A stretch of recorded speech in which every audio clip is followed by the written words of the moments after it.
Jay Crawford, Adam the Bull, Garrett Bush, Tyvis Powell, Jason Lloyd. Plus, ba-da-da-da-da, you're loving him, Mikey McNuggets.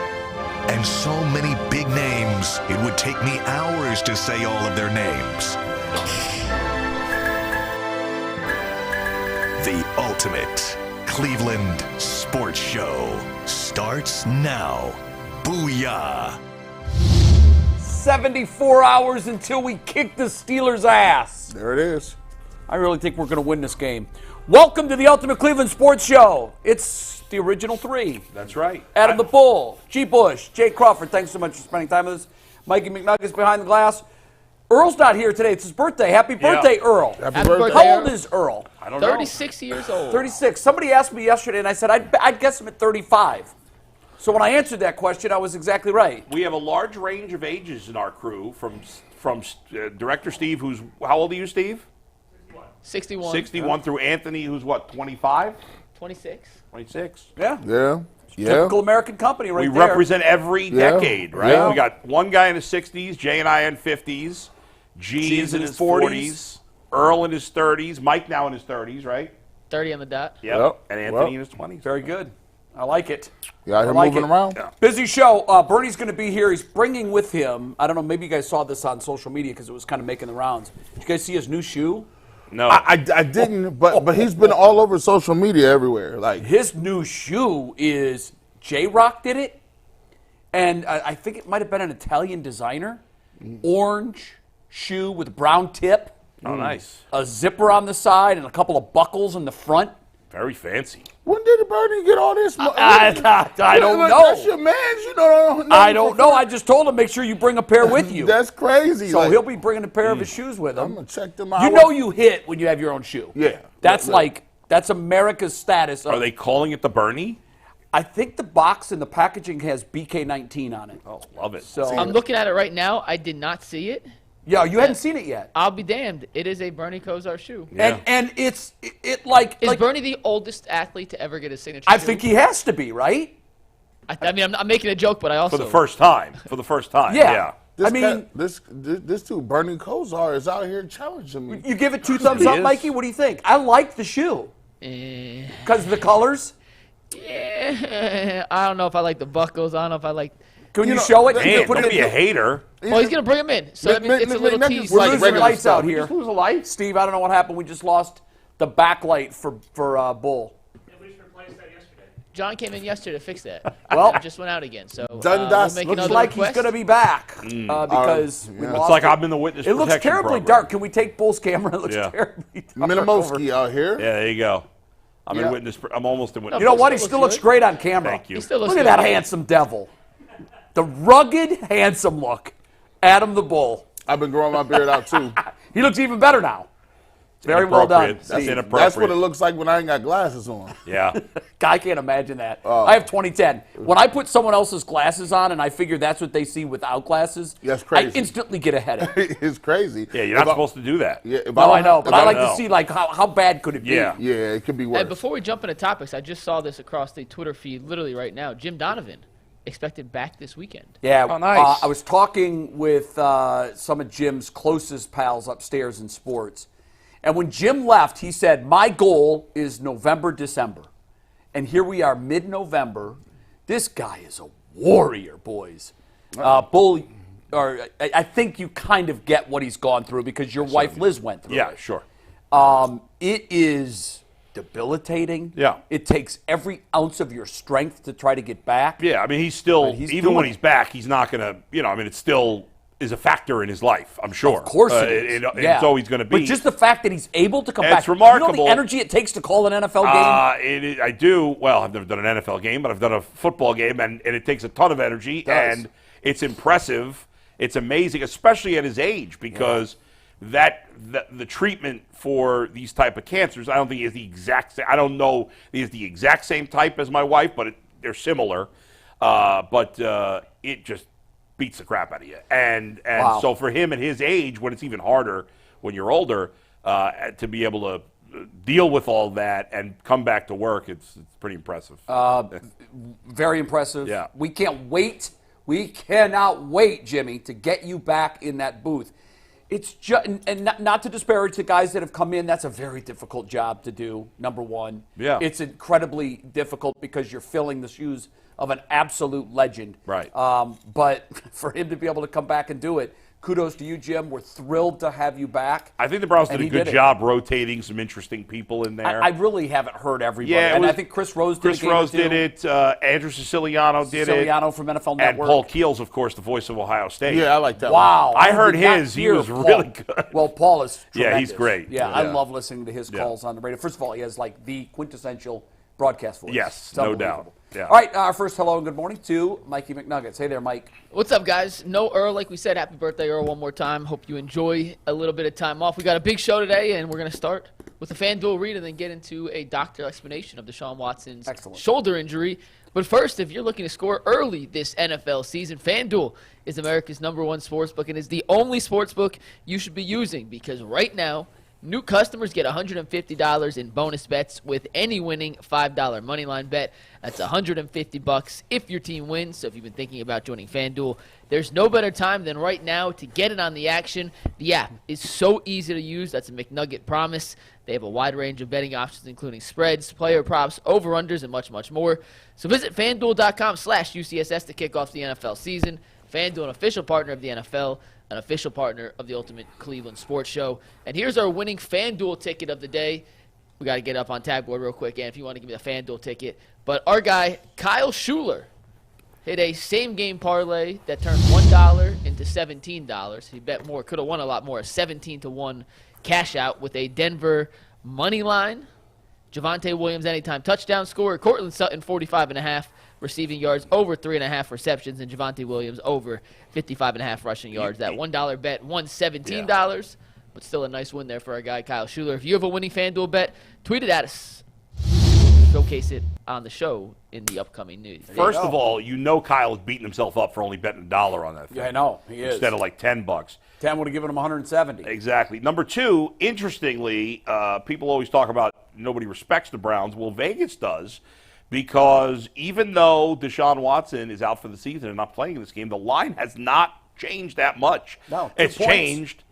It was 3.5 before Deshaun Watson's injury, and right now it's 1.5. I'm looking at FanDuel right now. Yeah. It's 1.5. I'm surprised. I thought it would be a pick 'em, or maybe even the Steelers might become Well, the favorite. that was kind of the root of our discussion and disagreement yesterday, was that I felt like this doesn't signify – it definitely lowers their chances, Oh, it's but it doesn't eliminate their chances of winning the AFC. I think it's The significantly. more I Yeah. thought about it yesterday, the more I dug in on that. All The- right. the I mean, more- I hope you're right. I mean, I think it certainly does significantly change their chances. It does. Vegas has It doesn't eliminate them. updated the odds. It doesn't eliminate them, though. I agree. I told her, I got the Browns winning AFC North. It's just, I actually got the Browns smoking the Steelers tomorrow or on Sunday. It ain't not even close like that. See, I have it close, low scoring, and I think that's the formula to keep winning the rest of the year. Okay, you talked to a doctor. Was this yesterday or today? Yeah, so yesterday afternoon, Set this myself up. and G. Bush, we sat down and had a long chat with Dr. Jesse Morse. He is a sports physician who specializes in athlete injuries, and he does a phenomenal job explaining in easy, simple-to-understand terms difficult medical situations. So we Right. talked to him about Deshaun Watson. We're going to play about a 5-minute clip of that interview. If you want to see the full interview, it is on our YouTube page right now. The full 13-minute explanation from Dr. Jesse Morse is on our YouTube page. But right now, here's a little 5-minute snippet of our conversation to give you guys a better understanding of exactly what Deshaun Watson is dealing with. Very good. Would you look at that, G? We transported from behind the glass to the chairs, and that's because we have a very special guest joining us now. It is Dr.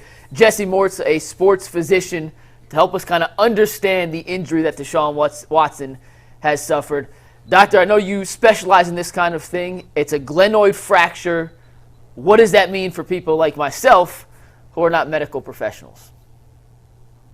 So unfortunately, Deshaun has another new injury that is not really connected to his first injury, believe it or not. This one is a glenoid fracture that is what we call displaced, and I'll describe that in a second. But the shoulder has basically two parts. You have the ball and socket joint, the main part of the shoulder, and then you have the AC joint, which a fair share of people injure as well. This is specifically to the ball and socket. The ball and socket has the upper arm, which is the ball, and then the socket itself is actually the glenoid, and the back part of the glenoid is the scapula or the shoulder blade. The problem here is that he likely suffered a dislocation and popped the ball out of the socket. But what happened was he actually fractured a little piece of the rim, and it came off with it. And now he has a piece of that bone separated from the main part of the bone. And that's why they call it displaced. That's a very important word, and that's the reason why he can't return this year. You know, doctor, when we talk about it, and you take he has a bone and it's dislocated from the other piece. We had some comments that came out that Deshaun wanted to just shoot it up and play. What would have been some of the downsides to just trying to play through an injury like this, and what is the long-term ramifications of somebody trying to play through another season or the rest of the season with this type of injury? So unfortunately, because it's displaced, it wouldn't have been able to stabilize his shoulder. He would have had, that piece would have started to rub and tear against the labrum, causing further labral damage. And it also would have tore against the cartilage inside on the glenoid and on the humerus. And when that happens, that's going to cause arthritis. That's going eventually. That will cause it. And the problem is that won't go away. Eventually, that would have wore his shoulder down so much so that he would have had throbbing, aching, swelling, just pain constantly. And there's not a whole lot you can do to do that, to fix that. And eventually, he probably would have had to have a shoulder replacement. So what you're saying is the fact he went 14 for 14 in the second half, a near perfect performance despite hurting his shoulder in the second quarter, is he maybe even more remarkable than we kind of gave it credit for in the moment. Had to be a Yeah, I mean, from what Coach said, it was before the half that he actually suffered it. We saw him leave, Walker went on the field for that deep throw, and Deshaun also confirmed to have a left high ankle, kind of a moot point at this point, but that's why he left the game, as far as we know. But in actuality, it's probably before the injury, before the halftime. So that means he basically came out and played the second half. But remember, he's hot. There's plenty of adrenaline going.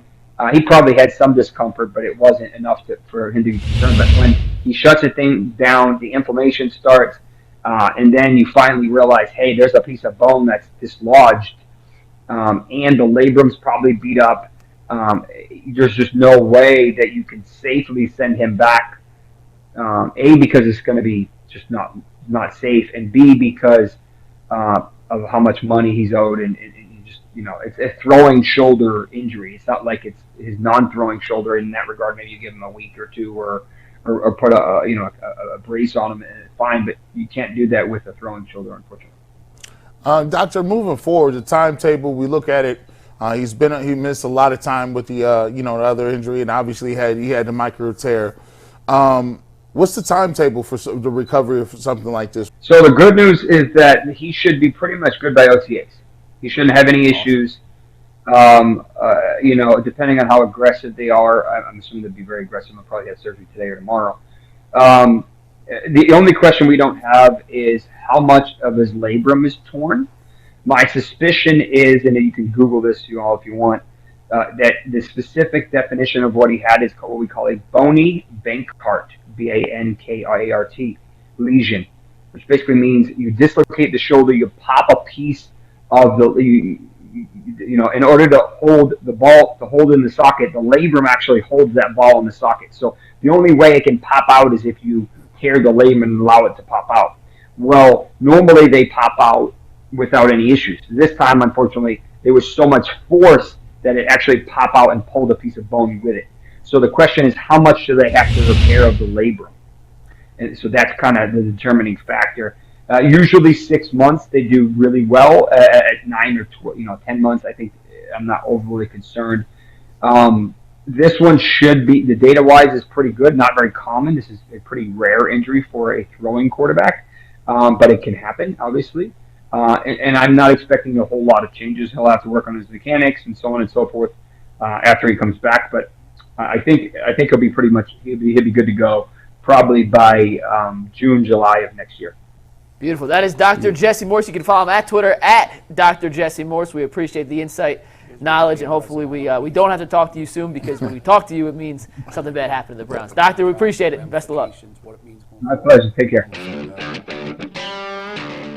Good job, guys. Yeah. Good information there from the doctor. The one thing that we should point out is he hasn't seen any of the scans. He hasn't seen any of the MRIs. He's talking in generalizations. So, in general, injuries like this. It's an educated opinion, obviously. Yes, he definitely has an educated opinion. But I know typically doctors don't love talking about specific injuries that they haven't looked at and examined the patient. Everybody has said that this is an uncommon injury for a football player. Yeah. And so I don't think we know how he's going to come back from this at all. We're going to spend the entire offseason wondering when he's coming back, when he's going to start to practice, and what he's going to be like when he does. He has missed so much time now. And listen, what are you going to do? I mean, it's just unfortunate. Injuries happen. But by the time we see him next year, and his opinion, at first he said OTAs earlier, but then at the end he goes, said June or he should July. be back by June or July. So that means, that's not OTAs. Yeah, so if he's right, now we don't know, but if he's right that he's not back till June, well, that means he misses the entire offseason program. Now, this is where another quarterback that's played a lot, I wouldn't think it was a big deal. But considering how much practice time he's missed over the last 3 years, how much game time he's missed over the last 3 years, we're going to be talking about this all offseason, what to expect from Deshaun Watson next year, and there's really no way to know. Well, when he comes back, I'm concerned. If he plays the first 7 games of next year, that'll be the first time in over 3 years that he's been able to play 7 straight football games. Yeah. That's a little concerning. Yeah. You know why I'm not concerned? Because I see what his makeup is. I see that Deshaun Watson's going to put the work in to get where he needs to be. I understand that he can pay through a high pain threshold, and on top of it, they have a. This is the reason why DTR playing this week is important, because if DTR gets an opportunity to play throughout this season, Browns make playoffs, he's going to be a guy that's going to be taking all the reps, all of the snaps and OTAs, and good, because guess what? He has experience doing it. That's your second quarterback. And Deshaun, I don't think we need to go through the thing of forcing him and rushing him to get back. I think the two things that's going to take a lot of patience for Browns players, Browns fans, and everyone out there is the two questions. What is Nick Chubb doing, and what is Deshaun Watson doing? Right. There's going to be a lot of questions about both of those guys this the offseason. whole offseason. So you got to be Yeah. patient with that. And a part of that will also be, depending on how DTR plays, will be, like, if DTR plays pretty well, then okay, we're fine. You're going to move forward with him as your number 2 guy. Yeah. But if he doesn't play well, let's say they go with him and P.J. Walker the rest of the season, they're both not good. Then in the offseason, part of the conversation is the Browns got to get a veteran quarterback to be in the mix, Yeah, right? they need one. Now, and again, hopefully it doesn't come to that, because hopefully he plays really well.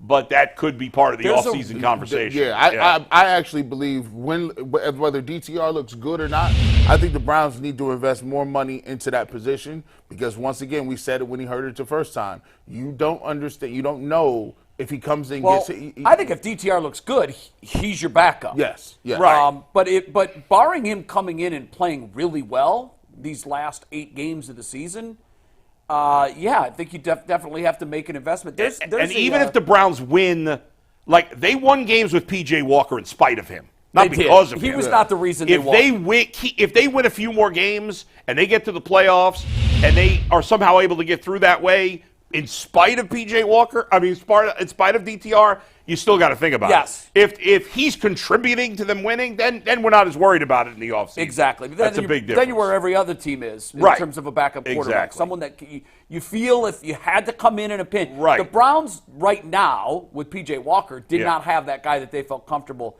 taking reps on. Interesting recommendation here. If it's an ESPN Plus article, so it's behind their paywall.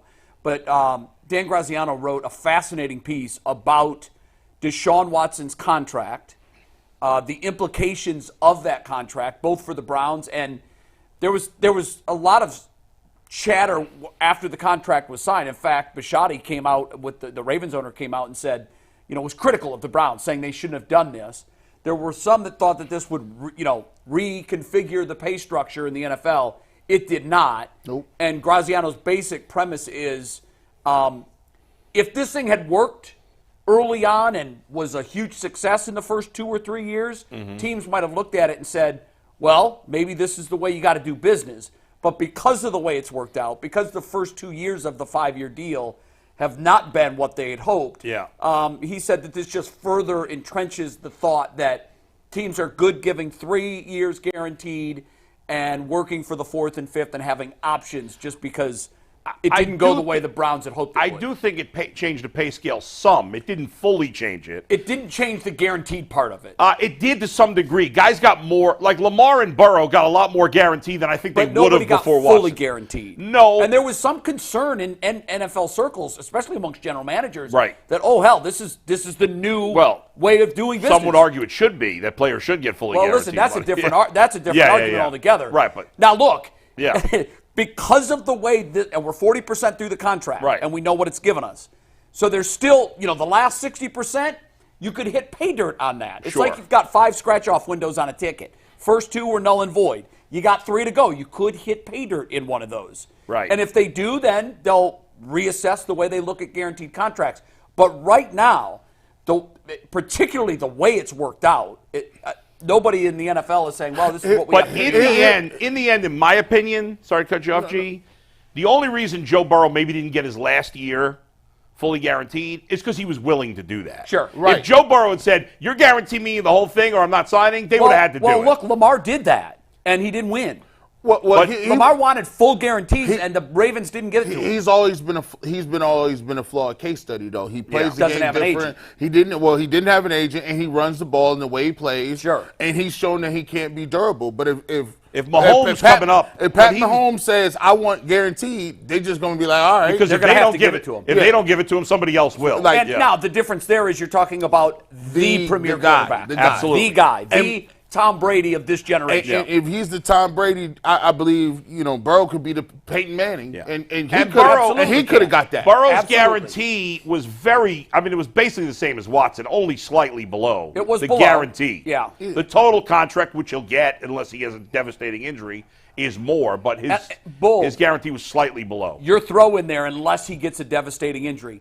Because of what's gone on with Watson, and I'm not even talking about all the allegations last year. They knew what that was. Yeah. This is a pop quiz. They didn't bargain for this. This wasn't on the table. No, of course. Now look, when you sign a quarterback that runs, and that's a big part of his game, that's part of the risk reward that you have to weigh into the equation. But I think the reason teams want to give themselves some flexibility with that 4th or 5th year is because injuries. This is a gladiator sport. You never know. Injuries happen. Let me ask y'all a question. If Deshaun Watson comes back next year, say he comes back off the injury, everything's fine, then win the Super Bowl, right? Yeah.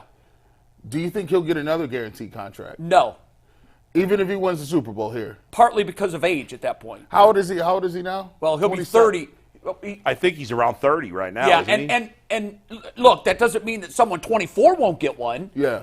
This Deshaun's contract. 28, by the way. This contract. He's Oh, 28. he's only 28. He just turned 28 So- in September. He'll be 30 when this is done. Guys in their 30s typically don't get 5 years. Actually, he'll and be I can't imagine 31. giving guaranteed for 5 years. I think it would be 3 years, maybe. Well, he'll be 31. He'll have turned 31 in his last season of the contract. You're right. He'll be 31, going into his 32nd year. Plus, the Browns were. I just don't think it's going to happen. The Browns were in a different situation where they were trying to acquire the player. Now he's already here. Yeah. That's what put the Browns in a position where they had to spend more money because he had options. Sure. At that time. And he had already told them not interested. Right. Remember the timeline of how that played But out. listen, that'd be a good problem to have to worry about if he wins the Super Bowl next year. And all Browns fans would love to have to worry about that right there. All right, we've had some time to think about it. I had said briefly that the more I thought about it yesterday, the more I convinced myself that the sky is not fallen upon us. It's not a good break. It is definitely going to affect the way the season plays out. But for me personally, I think Deshaun Watson wasn't the strength of this team anyhow. Deshaun Watson is not the reason this team is 6-3. He's had a hand in it, But to me, if I'm going to start handing out flowers, it's the defense. I agree to a point. But if DTR and P.J. Walker, some combo of those two guys, had played these 9 games, I do not believe the Browns are 6-3. Do you? Wait, they have played some of these 9 games. They have played some. I'm saying if they had played all of them. No, I don't think the Browns are 6-3 right now. That's what I'm saying. I don't think he's the reason for them being 6-3. I think he's had a pretty big hand in it. But I also watched this team with P.J. Walker beat the team that we thought was unbeatable. And now, granted, the Niners right, but we can pick up the anomalies all we want. I don't think they beat the Ravens with P.J. Walker last week. Well, I don't either. And it certainly makes a difference. The Browns' chances of making the playoffs, to me, dropped significantly. I still think they have a reasonable chance to make the playoffs because of the position they're in. The difference for me is not necessarily it's just looking to the playoffs.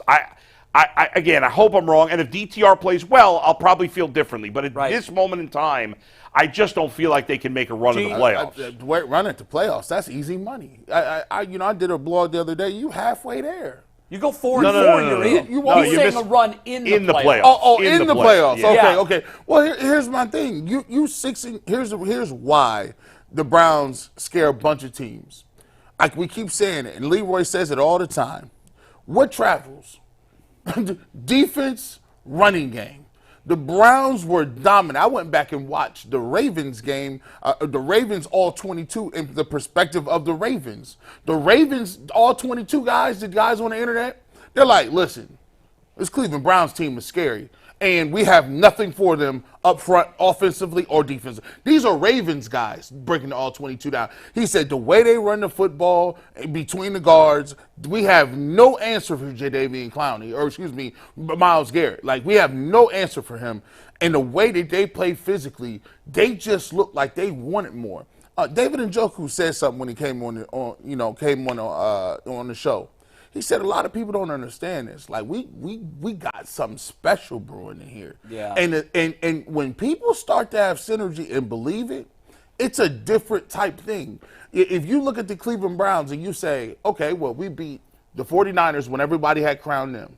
Everybody named mom crowned the Ravens. They said just the best team. They even promoted their defense above ours. They got beat at home. So if you looking around the league and you saying, okay, why can't we beat the Dolphins or the Jaguars in the first round? Yeah, and to your point of you don't see them making a run, I'm going to ask you guys a question to assess the powers in the AFC this year compared to the last 3 years. Well, I'll say this. If you look at, and I don't know that even Cincinnati's going to make the playoffs, but you look at Kansas City and you look at Baltimore and you look at Cincinnati and Miami. Buffalo. Forget Buffalo. But Buffalo came into the season as one of the what I'm talking about right now. Right. Right now. Kansas City, Buffalo, Baltimore, and Miami. The Browns have a better defense than all those teams. But outside of Miami, they don't have a huge gap in the defense. Those teams all have miles better offenses without Deshaun Watson. It's not close. I would agree that they do. Yes. You're right. But here's this is the point I've been making most of this year. There's not an offense in the AFC this year that I look at and say, oh, we're in trouble against that team. Now, there's 2 of them in the NFC. Yeah. But in the AFC, and that's what's so weird to me, coming into this season, remember, we'd made a list of all the top quarterbacks in the AFC. Oh, it's going to be a gauntlet. Oh, how do you get through this? The way the season is played out, nobody's offense leaves me thinking they're going to put major points up against this Browns defense. So because of that, I just keep going back to this. The formula can be 17-14 wins. Right, but where I don't think last year that would have worked. Maybe so. I don't think ultimately you can keep beating teams 17-14 like the Chiefs, the Bengals, and those teams in the playoffs. I don't think you can. I think they're going to have to get more offensively. However, the question is, really, even to get to that point, is are you going to get adequate quarterback play or worst league in the football? And that's because if the Browns get adequate quarterback play, then I'm with you guys. I think they can beat teams in the playoffs. Not what we've seen so far. Let's face it, they got very lucky to beat the 49ers based on that quarterback play. They didn't get, I shouldn't say lucky, that because the other parts of the team performed, and that's why they won. Well, there was luck involved. They missed a chippy field goal. Exactly. And when you play that badly at that position, you're not usually going to beat a good team. You're not. And that's it. So if DTR, and that's why I'm glad they're playing him, because he's got some upside and PJ Walker has none. In fact, I shouldn't even say some upside. He may have huge upside. I don't know. Right. We haven't seen him. We've seen him one game, and he was not prepared for that game. But if DTR can play anywhere close to the level that Brock Purdy did last year, which I don't think is crazy to say, even though Purdy has better talent around him. I'm not asking him to play as well as Purdy. I'm asking him to play 3/4 of Purdy. If he plays 3/4 of what Purdy did, that would be adequate play. That would give the Browns a chance because their defense is great. But they can't afford to have quarterbacks throwing, 2-3 picks a game. They can't. They're not going to win consistently that way. I know this is a tough assumption because the quarterback play, obviously, it's like your starting pitcher in baseball. What's he going to give you? Is he going to give you 7 scoreless, or is he going to give you 2 1/3 with 4 runs allowed? We don't know. That is the big question. But do you, in general, feel better now, 24 hours after we've digested this news, about the Browns' chances this season than you did when you first heard it? Yeah. Yes, I do. To me, I just look at it like this. They've actually almost enhanced the defense because now the defense is in another mode. Now they're in another mindset right now. There is no way the defense is going to let Pittsburgh come in here and get a win. It just is what it is. Not to mention the fact that the Browns play lights out at home. They're going to go play Pittsburgh. They got Kenny Pickett, and the thing is, let's not act like we've gotten stellar quarterback play this whole year. I mean, we ain't seen a 300-game game yet. We still gotta admit that the Browns' chances of getting to where they want to go are not as good today as it was 2 days ago. Of course. You said something interesting, and maybe you can help us out with this, McNuggets. You said, let's face it, the Browns haven't been getting great quarterback play all year. They do have to play better than the 1 touchdown and 8 picks that P.J. Walker and DTR have combined for, obviously. But you could throw Watson in there, and we've been saying, Watson now is Watson. We forget, he was 6 of 20 in the first half against on Sunday against the Ravens. 6 of 20. It wasn't like we have no 300. Where are the Browns quarterbacks? I don't know if they do this as a metric. Of the 32 teams and their play at quarterback, all of them combined, where would the Browns fit into that pantheon? I would think they'd be bottom 7 or 8. Yeah, I'll do the math real quick, but I'll give you a stat I can give you without doing that. But before I do that, let me just remind you guys that on Fridays from 12:30 to 1 o'clock, we leave YouTube and we go over to WKYC for 30 minutes of brand new Browns content, previewing their upcoming opponent. This week it's the Steelers, so it'll be 30 minutes of brand new Browns-Steelers content. You can watch us in Cleveland on Channel 3 or download the WKYC or WKYC Plus apps to watch us if you're out of market. But tune in. It's a lot of fun, and we will see y'all tomorrow from 12:30 to 1. Jay, what I can tell you, and I'll do the math, the Giants have thrown fewer touchdowns. I could guarantee you that. And the Jets have thrown fewer touchdowns. And I would bet the Raiders have thrown fewer touchdowns. I will confirm that after. Okay. But there's been more quarterbacks who have started a game this season than there's ever been in a season in NFL history. I believe 49 different quarterbacks have started a game this year, and it's only week 10, which may go to show the importance of the backup quarterback position has been devalued because so many guys get hurt. But let me just read you a couple numbers real quick of guys drafted last year and this year who are making their first few career starts in the 3rd round or later to give us maybe a little idea of what we can actually expect from DTR. Okay. So guys like Clayton Tune, who was picked 1 pick before DTR. Terrible. Unfavorable circumstances playing against the Browns defense, but he obviously 12 of 21 for 62 yards and 2 interceptions. Not very good. You go to Malik Willis, who's played in a couple games this year. He was a 3rd-round pick of the Titans last season. Awful. Played and then got benched. Malik Willis, thrown for 74 yards this year, no touchdowns, 3 interceptions. Will Levis he did had a rush good for a start. touchdown. Yeah, but Will Levis has come in. He's a higher 2nd-round pick, though. so he's Yeah. excluded from this. you're only doing first. Okay. The 3rd, no, because then we can look at C.J. Stroud and Bryce Young and those guys. So these are guys kind of in the Lower DTR rounded range picks. Okay. who have made starts. Yeah, because Will was taken top of the 2nd, wasn't Top he? of the 2nd round. Yep, we keep going up. Tommy DeVito for the Giants, who has Awful. now started 2.5 games. He's going to start again this week. He's completing 47% of his passes. He has 260 yards in 3 games, 3 touchdowns, 2 of which came in garbage time against the Cowboys, 3 interceptions and 3 fumbles. You keep going up. Aiden O'Connell, who was a 4th-round pick this year, has started 2 games for the Raiders, is going to continue to start. He's completed 66 passes on 104 attempts for 675 yards, 170 yards per game, 2 touchdowns, 4 interceptions. Tyson Bagent, undrafted rookie this season. He started 3 games 3 touchdowns, 6 interceptions. He's thrown for 171 yards per game. And that's about it as far as guys who are drafted. Yeah, I mean, later Brock Purdy making is their the first anomaly. starts. And Yeah, we're Purdy's hoping, the anomaly. And we're hoping DTR is as well. Guys, listen, I know we want to stay optimistic. I want to stay optimistic too, but we can't con ourselves into believing that it's not a big deal that Deshaun Watson is hurt, and we're now going to tell ourselves he hasn't played well at all. We just talked about how he played his best game and played, that second half against Baltimore, he was almost perfect.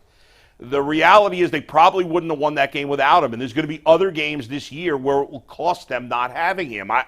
I'm just being realistic. I know you are, but okay, when you look at those numbers, I'll give you. You would never have been saying any of this had he not gotten hurt. But however, he threw for 213 yards, a touchdown and a pick. Now, if I just gave you an envelope and you looked at it and you said, Jay, 213, a touchdown and a pick.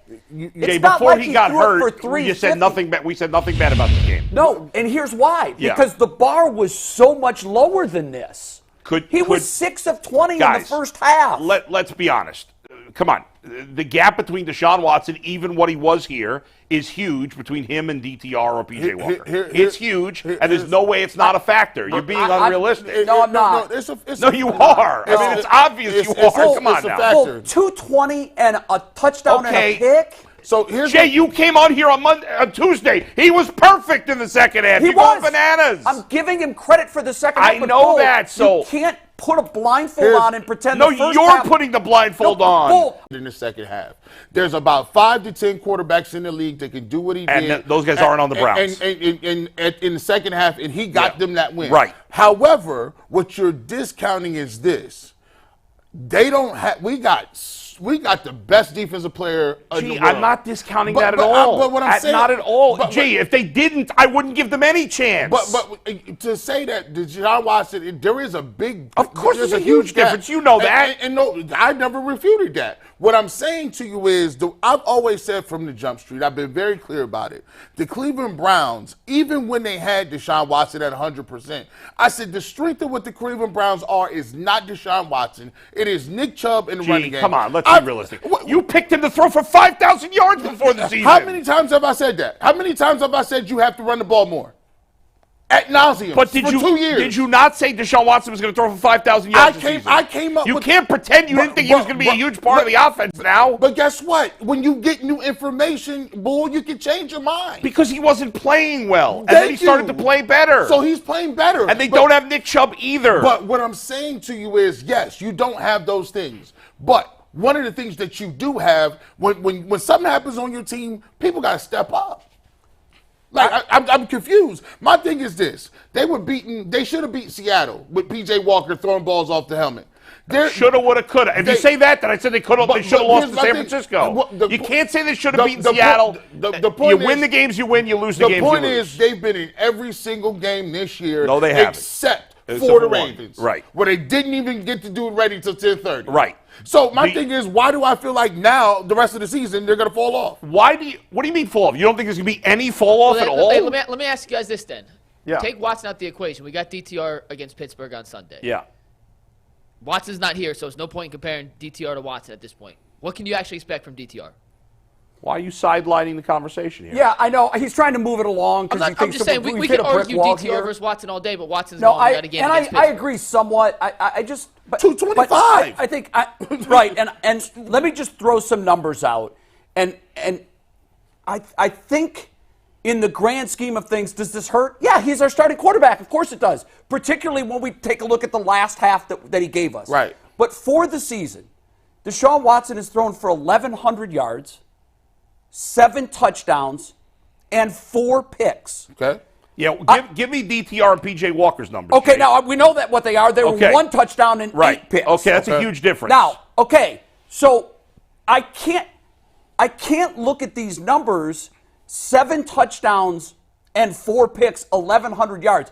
I'm not going to forget about the second half against Baltimore. He was phenomenal. Yep. But there were also 13 other halves of football that he played this year. And when you look at the whole stew mixed together, 7 touchdowns, 4 picks, 1,100 yards. And if you look at the whole stew, his play is significant, even though it wasn't as good as it's been in the past, was significantly better than your other options. Now, let me ask you That's this. simple. No, you're right about that. that's But let me right. ask you this. Do you think that DTR should perform significantly better than he did in his first time? I have no idea. Just based on the fact that you know he's got the whole week to prepare. He's also got one he just NFL gave you the start list of under all his the belt. late quarterbacks, and they all sucked.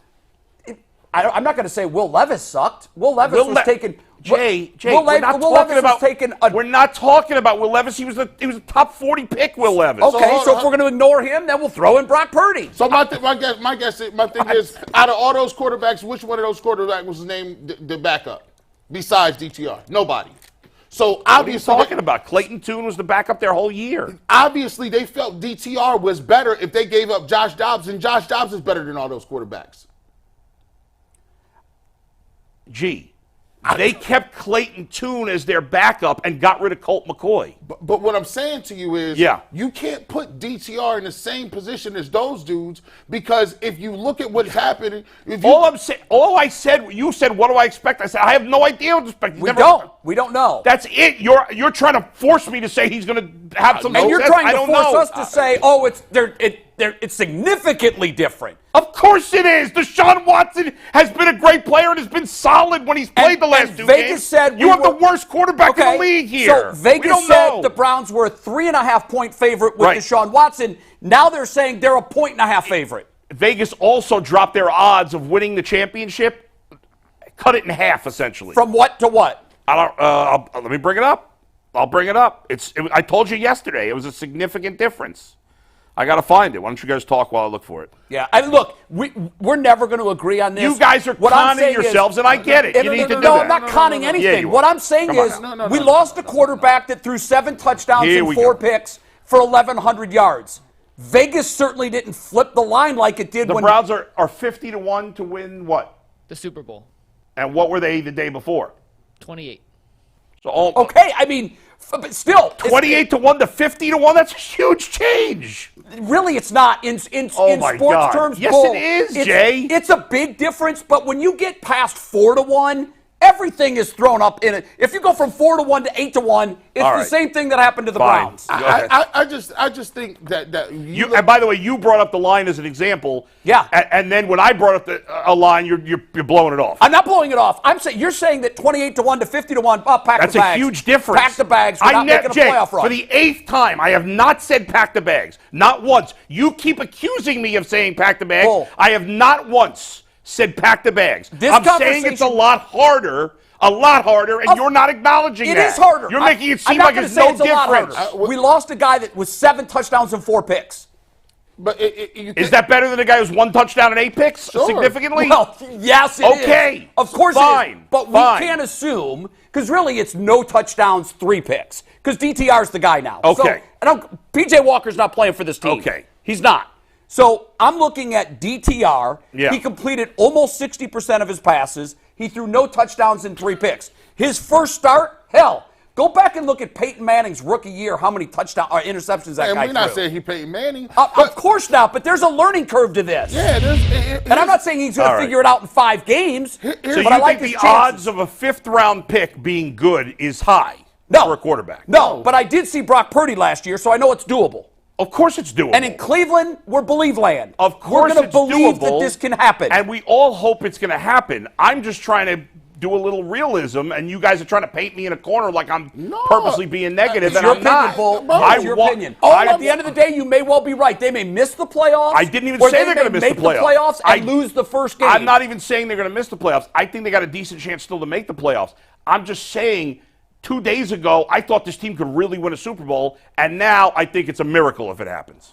It'd That's be a how I long feel. shot. I'll give you that. But I mean, listen, On Tuesday, I would have given them a chance to beat anybody in the playoffs, anybody. And now I feel like there's 15 teams I'm picking over them. In the playoffs. well, here's the thing. Like right now, if you go down the list of teams, who's killing it? That's my point too. You got to look at the context. I know, that's part of my argument, The too. Buffalo Bills they just fired their coordinator.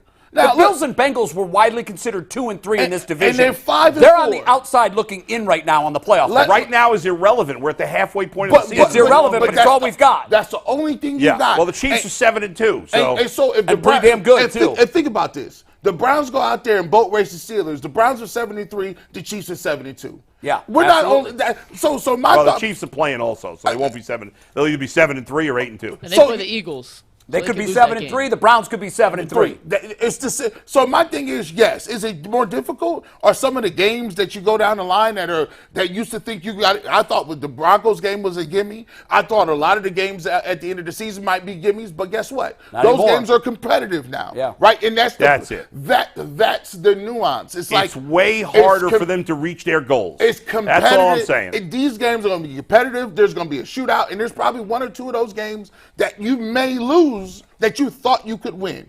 But here's what I'm going to say. Everything that they have is in front of them. And the thing that you can lean on with the Cleveland Browns is 2 different things.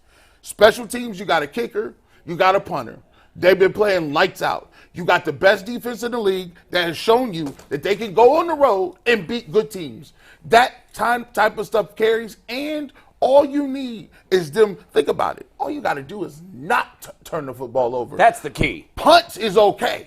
If they can get DTR to think field position game, if it ain't there, tuck it and run. If it ain't there, throw it in the stands. We got a defense and we're going to play field position.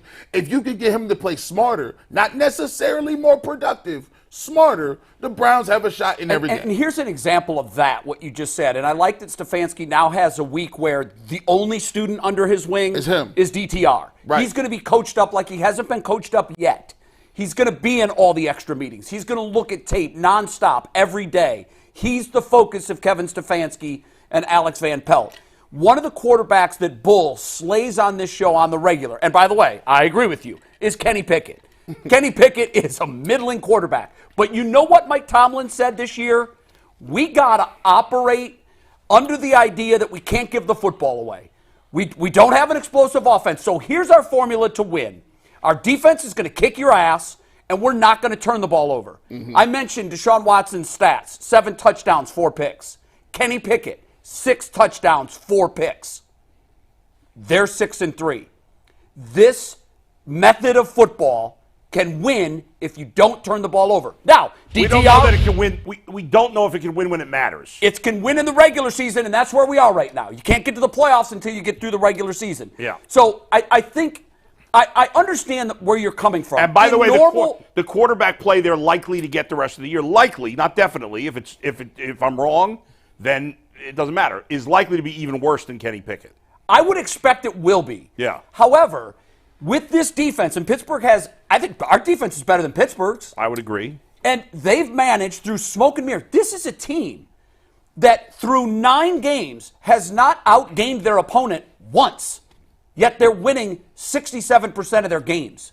So in today's football, the way it's being played in the regular season right now, don't give up stupid turnovers. Rely on your defense for takeaways and big splash plays. That's what Pittsburgh is.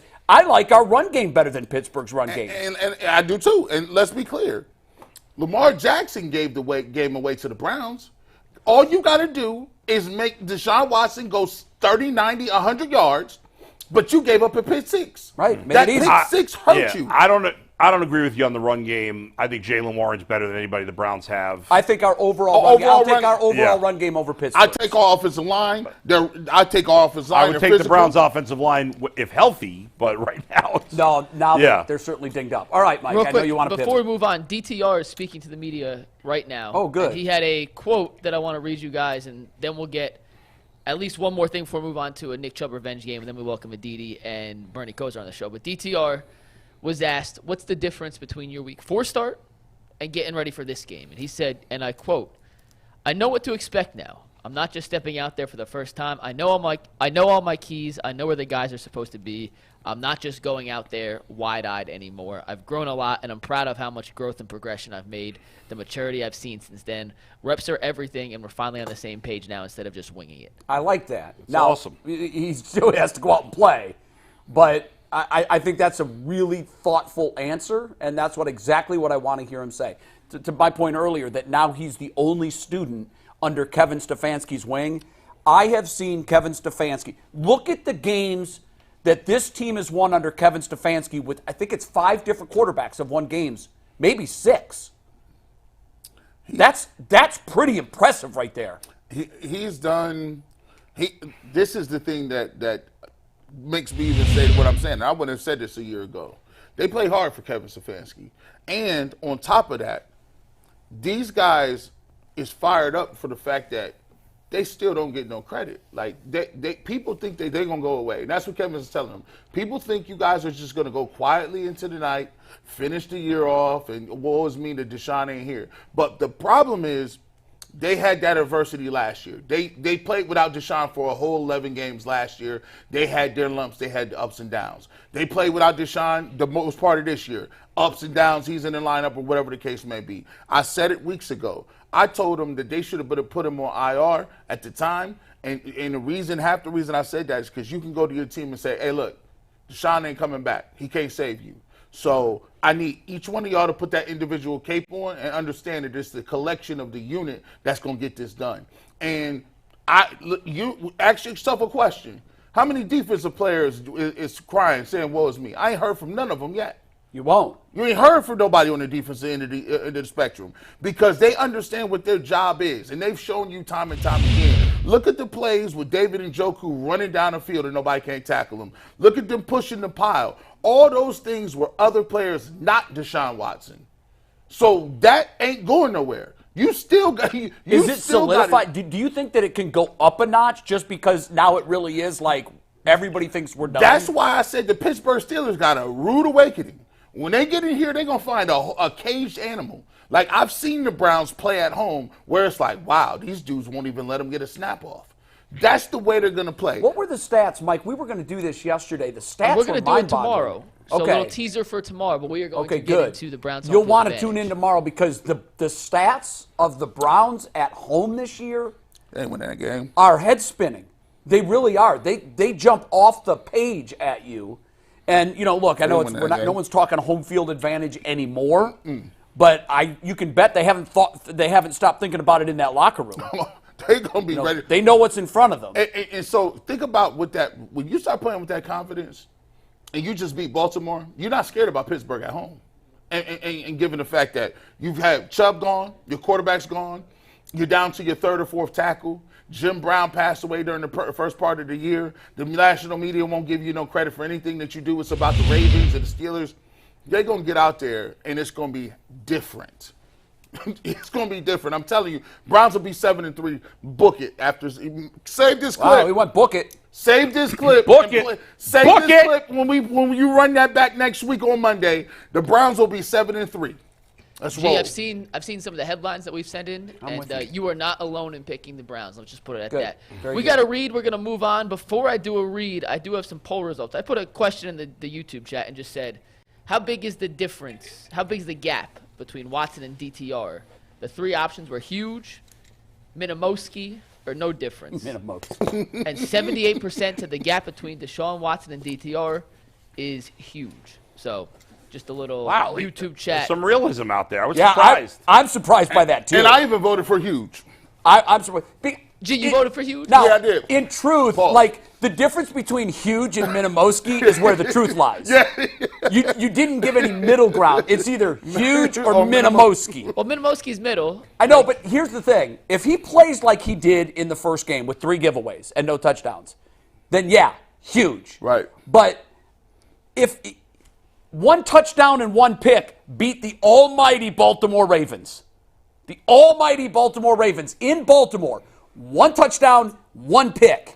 So if he can do that, which isn't asking for much. All right. Do you think DTR, if he had practiced all last week, there's no way to know. Right. Do you think the Browns would have won that game? No, I don't. No, I don't. Okay, so it's a pretty big difference. Yeah, well, yeah. No, not pretty big. I mean, look, even with Deshaun Watson, and I think you would admit this, there were a lot of things that happened in that game, just like the Indy game, just like the San Francisco game.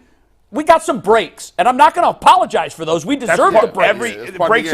But so I don't think the difference has to be huge for us to have come up on the losing end of that game. We damn near lost it with Watson. I think with DTR playing, the Browns get smoked in that game. I will never know. I don't. I mean, they got smoked the first time he played. It wasn't particularly apples-to-apples scenarios, but we did see DTR against that defense, and it did not go well. I also think, too, and I love the way he answered the question about getting the week to prepare. It makes a huge difference. My goodness. Bernie will tell you that. Tim Couch told us that after the Ravens lost.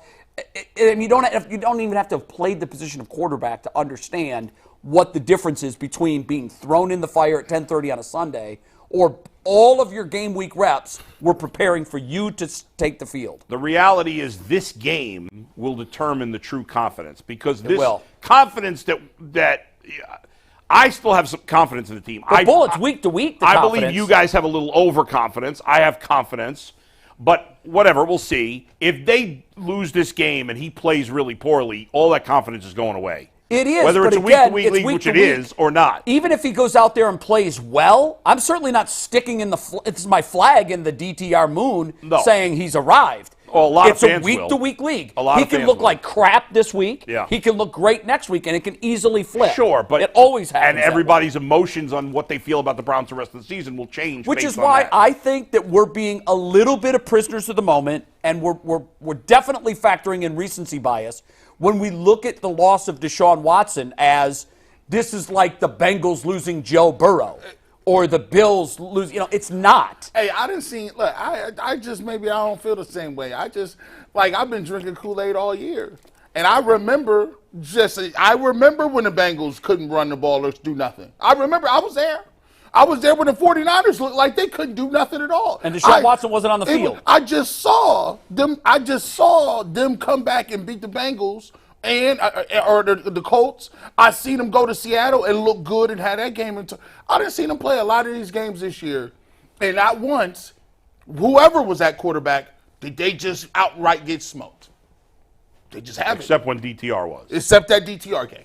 And now, vengeance is mine, saith DTR. Well, speaking of vengeance, G, real quick before we talk about vengeance, if you're in the chat watching the YouTube show, we appreciate y'all. We appreciate every single one of you. Hit the like button, hit the subscribe button. You'll be amazed at how much that does to help bring UCSS to everybody out there on the interweb. We love y'all. We appreciate every single one of you. Hit the like button, hit the subscribe button, totally free, and continue watching. But speaking of vengeance, G, if you go back to week 2, that is when the Browns lost Nick Chubb for the season. It was the questionable hit, to say the least, by Minkah Mitzpatrick that knocked Nick Chubb out. He had successful second ACL surgery this week. He is looking to recover and progress. The report out from the Browns was he should be ready to go at some point in 2024. The surgeries were successful. I have to ask, what does a Nick Chubb revenge game look like against the team that knocked him out in week 2? Let me start this off right. Let me start the party off right. A revenge game for the Steelers is for them to come in and get beat 35-3. That's the type of energy we talking about. Like we not gonna hit y'all dirty. We not gonna take your legs out. We not gonna do anything. But we will do is put nice, kindly hits all over your quarterback Pickett. We gonna make sure Pickens gets nothing downfield, and Najee Harris will, he'll average 2.1 yards a carry or something like that. A nice 35-3 game and get y'all boys out of here. Not with our first team quarterback, not with our second string quarterback, but the rookie. DTR come give you that work, and then they say the Cleveland Browns only allowed 59 yards against the Pittsburgh Steelers. Pittsburgh came into a buzzsaw. They never know what hit them. That's the type of revenge game we're looking for. God. Now, that's Not what looking to we're injure looking for. somebody on purpose. Do you think that they can do that? Yes, the 35-3. The Browns have shown. The Browns defense has shown that they are Omega type mutants. All right. Omega level. If they win 28-3, how many touchdowns does the defense score? 2. They might need to. You thought you were going to give me on that? 2 of them. Miles Garrett strip sack, Pickett scoop and score. I actually predicted Denzel Ward. I actually am predicting there to be a total of 19 points in this game. Yeah, I think you're right. I don't think it's going to be a shootout just because I think both offenses are handicapped. I think their starter isn't very good. Our backup certainly is unproven. Yeah. But you know what? I went back and looked at the highlights of the UCLA-USC game from 2 years ago. You went back study. I went in that YouTube time machine. I was over there, man. I was channeling my inner G, too. I was like, let's see what this feels like. You have to get yourself feeling good. See That's exactly right. That's why I did it. Bull knows me. Yeah. I said, because I remember I watched that game in real time. Yeah. And by the way, that game is this weekend, the UCLA-USC game. And I just remember watching it, and I knew a lot about Caleb Williams. Right. Everybody did. And I remember at the time saying, forget Caleb Williams. This DTR kid is a freak. Yeah. Can you call up his numbers from that game, the UCLA-USC game last year? Yeah. Big is No, he, by look, the the way? USC defense is terrible. I mean, Terrible. They just fired their defensive coordinator. trash. It was They're trash. terrible last year, too.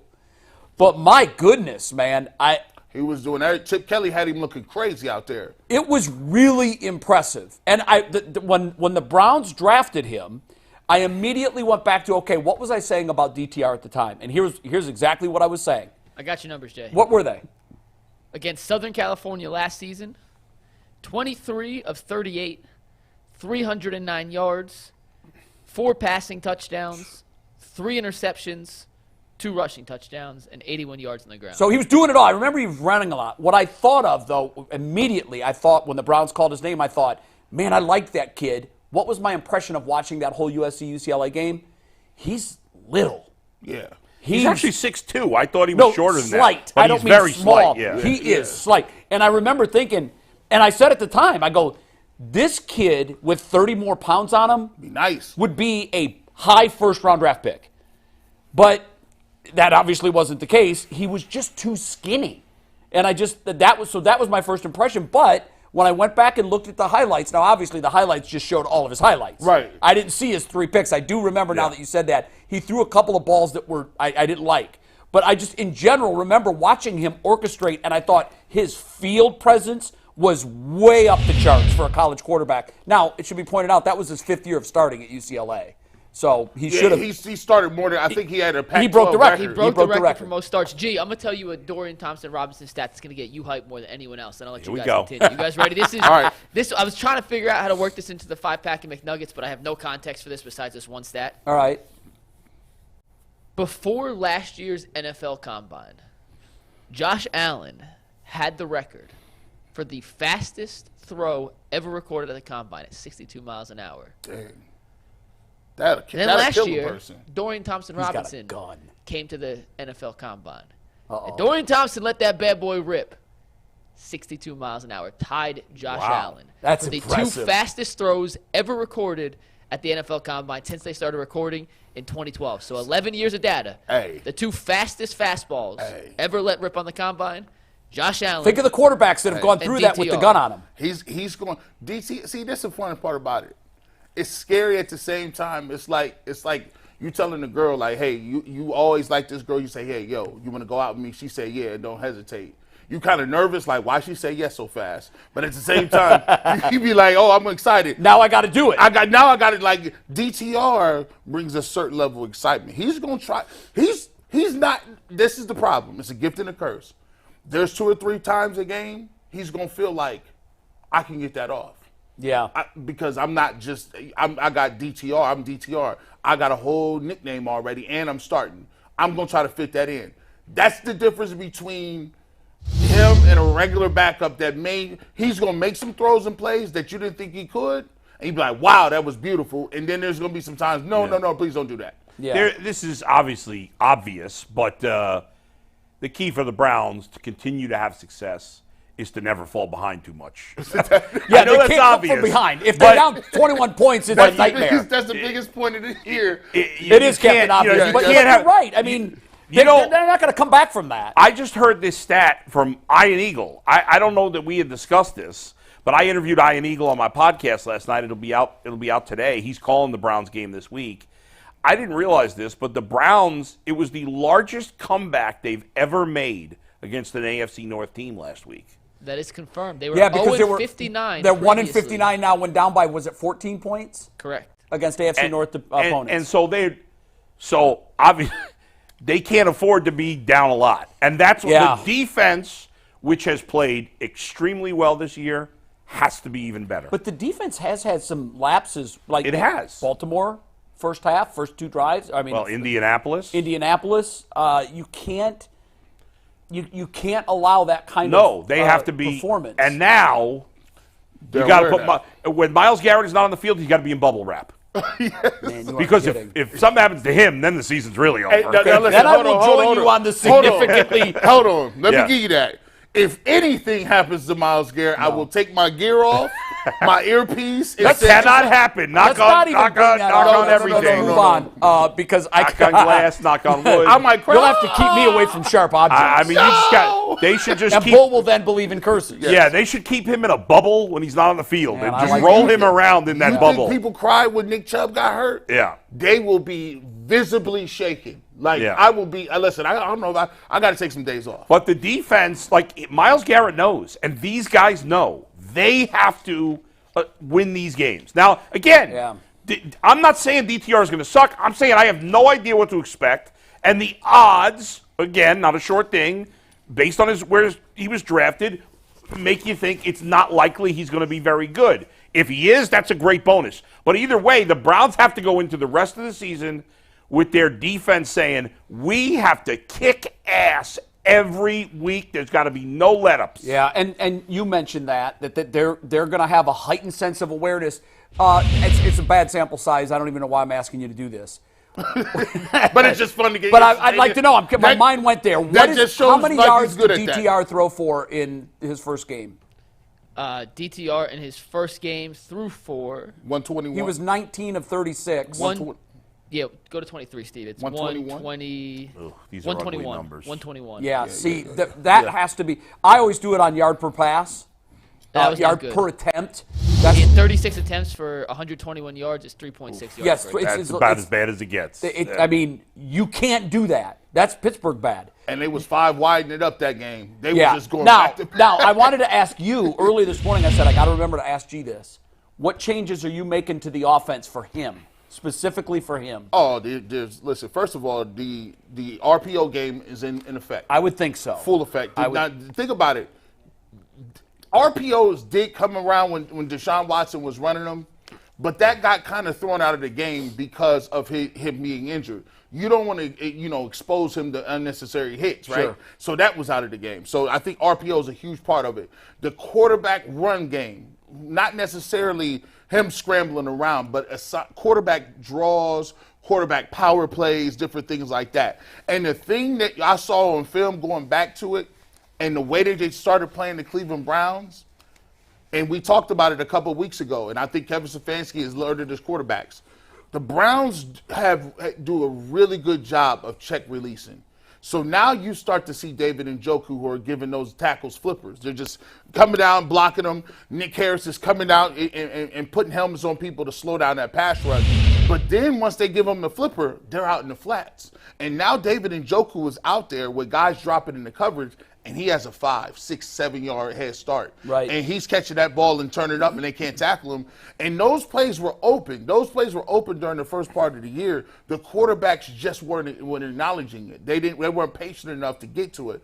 Now those are almost serving as delayed screens now. Right. And so now you'll see a totally different plan with DTR, because you're going to start to see they're going to run the ball from all different types of levels, and it starts with the 3 guards. And they're releasing, they're helping their tackles with the tight ends. And I think what you'll see much more in this game is the Browns game is a much more developed run game. Since DTR played the first game with the Ravens, the Browns utilize the tight end a lot more. And the Browns are finding ways, creative ways, to take chunk plays and get Amari Cooper open. Right. All we need is 1 or 2 for Cooper. That's what we're looking for. One thing that would really help this week, and I don't know that we're going to get it, it doesn't look good right now, is DeJuan Jones coming back. That would be huge. That'd be huge. Remember, Hudson, who did a decent job, He wasn't terrible. We know the nightmares he's had with T.J. Watt the last couple of years. DeJuan Jones didn't practice yesterday. Do we have – they're not practicing, till 1 o'clock, Mike? They're not out today yet. We have not seen the updated Yeah, practice I mean, if report, we but he could did see not him even practice get a yesterday. limited practice today, that would be huge. It would be because you'd love to get him back. sign in the right direction. I think that Garyon Christian on the left side, I mean, he held up decently. He's a veteran. He's played in the league. 69. The only way to me the Pittsburgh wins this game is if turnovers. Is Highsmith and T.J. Watt dominate. And what I mean by that, strip sacks, tip balls. The way they beat us the first time. The way they beat us the first time. The difference is, from a positive Browns perspective, is what were we saying early in the year? The Browns are playing great defense, but they're not forcing turnovers. Yep. Well, now they're forcing turnovers. They are. Remember, after 3-4 weeks, the Browns were near the bottom in takeaways. Now they're near the top, right? Where are the Browns in takeaways, Mike? Tied third. Yeah, Tied I mean, fourth, sorry, tied remember fourth. early in the year they were like 30th after they're 2-3 terrible. weeks? It's some give and take. They're giving up more yards and bigger plays. Well, sometimes it's However, a gamble, though. yeah, You know, it's when the corner gambles and sits on a route, Yeah. if he doesn't get that pick and the ball's completed, that's a big gainer. or Juan Thornhill. When you playing Thornhill's not playing probably See, this that's week. and so you think about it. You go Yeah. back and look at it. And Coach Tyvis did a really good job of explaining this. So what Juan Thornhill does best out of anybody back there is when you playing zero free man coverage. If anybody catches a slant or a dig or something with forward momentum, it's imperative that you get them on the ground. And Juan Thornhill takes a lot of great angles. He gets people on the ground and does not let what Rodney McLeod had happen with Odell Beckham Jr. catching a slant and going right to the house. So it's going to be tough. Like, they got to, it's give and take when you playing pressure defense. But they're getting turnovers now, which is helping. And what's interesting is when they played the Steelers the first time, they had that one big play. Remember the Pickens? Yep. That's it. Yep. They didn't do anything else on offense It the was whole half game. their yardage the whole Yeah. game. Yeah, They that had was like a 150 70-yard yards, play. and that Yeah. one was 70. Yep. Yeah. Mike, you shot something with Coach Tyvis yesterday, right? And that's what G was just alluding to. G actually got a little preview of it, but yeah, Tyvis in his element talking safeties tomorrow, and why Juan Thornhill, if he doesn't play, it's a big loss, but how Rodney McLeod can pick up a thing or two from Thornhill and correct a mistake. Gosh, I know every He team's thought he made. injured, but man, we've got some key guys Is on the Tyvis list. dancing again in this video? No, Yeah, No dancing from Tyvis. He went a Coach little more Tyvis serious. is much more composed this time. Yeah, he was really giddy last week on his Coach Ty. No, he was getting segment. yesterday. He was pumped yesterday. We love Ty. When Tyvis starts talking safeties, you do see a little like pep in his step, and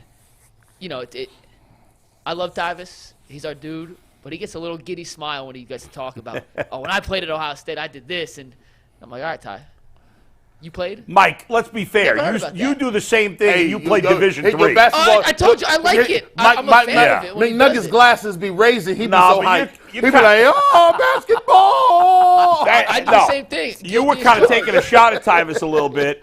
No, I like. And I'm telling you do I the same genuinely like thing. when Jay talks about playing baseball, like when people talk about what they love doing, their expertise It's in their is, wheelhouse. Yeah, it brings it. It I'm brings a giving my level of money off. passion and relatability. I think I got to you talk can't. more often about hitting the game-winning home run to win the Brooklyn Babe Ruth League championship. Well, we Well, got a minute before I Aditi whacked comes that ball on. right We've to got center field. video. Bam! Let's go to the tape. I think we Yeah, have video. well, if of you it. actually bring it in, we'll play that. But we have a minute for Aditi. You want to relive that glory moment? Nah, it's all right. But it was a great moment. I actually can't remember running around the bases. I was so excited. We all thought we were going to get killed by the fans, though, because we were playing at Garrettson Beach, which is an all-Irish neighborhood, and we were like a United Nations team. We had like one Asian dude, two Jewish guys, two Italian guys, two black guys, one Puerto Rican guy. The other team had only Irish guys. That was it. It was an Irish neighborhood. You weren't even allowed to live in the neighborhood if you were not Irish. They were surrounding the field. We thought they were going to kill us after we beat them because nobody had beaten them in 5 years. A lot of Patricks and Sean's on that team. Bull, did you play during segregation? That sound like Jackie Robinson. Yeah. You couldn't even live in the neighborhood. You sit in the back of the bus. All of you. Not in that neighborhood. In my neighborhood, it was all good. We had the kid who hit right before me. Stanley Jetter was the best player in the league. He hit third. I hit fourth. I never got to hit with anybody on base. The kid with a home run. He was the best. I am guaranteed. I know I only saw him play at the ages of 11, 12, and 13. He got involved in drugs in high school, unfortunately. Yeah. If he had not thrown his life away, I was certain he was going to be a major leaguer. He must have hit like 950, and we had good.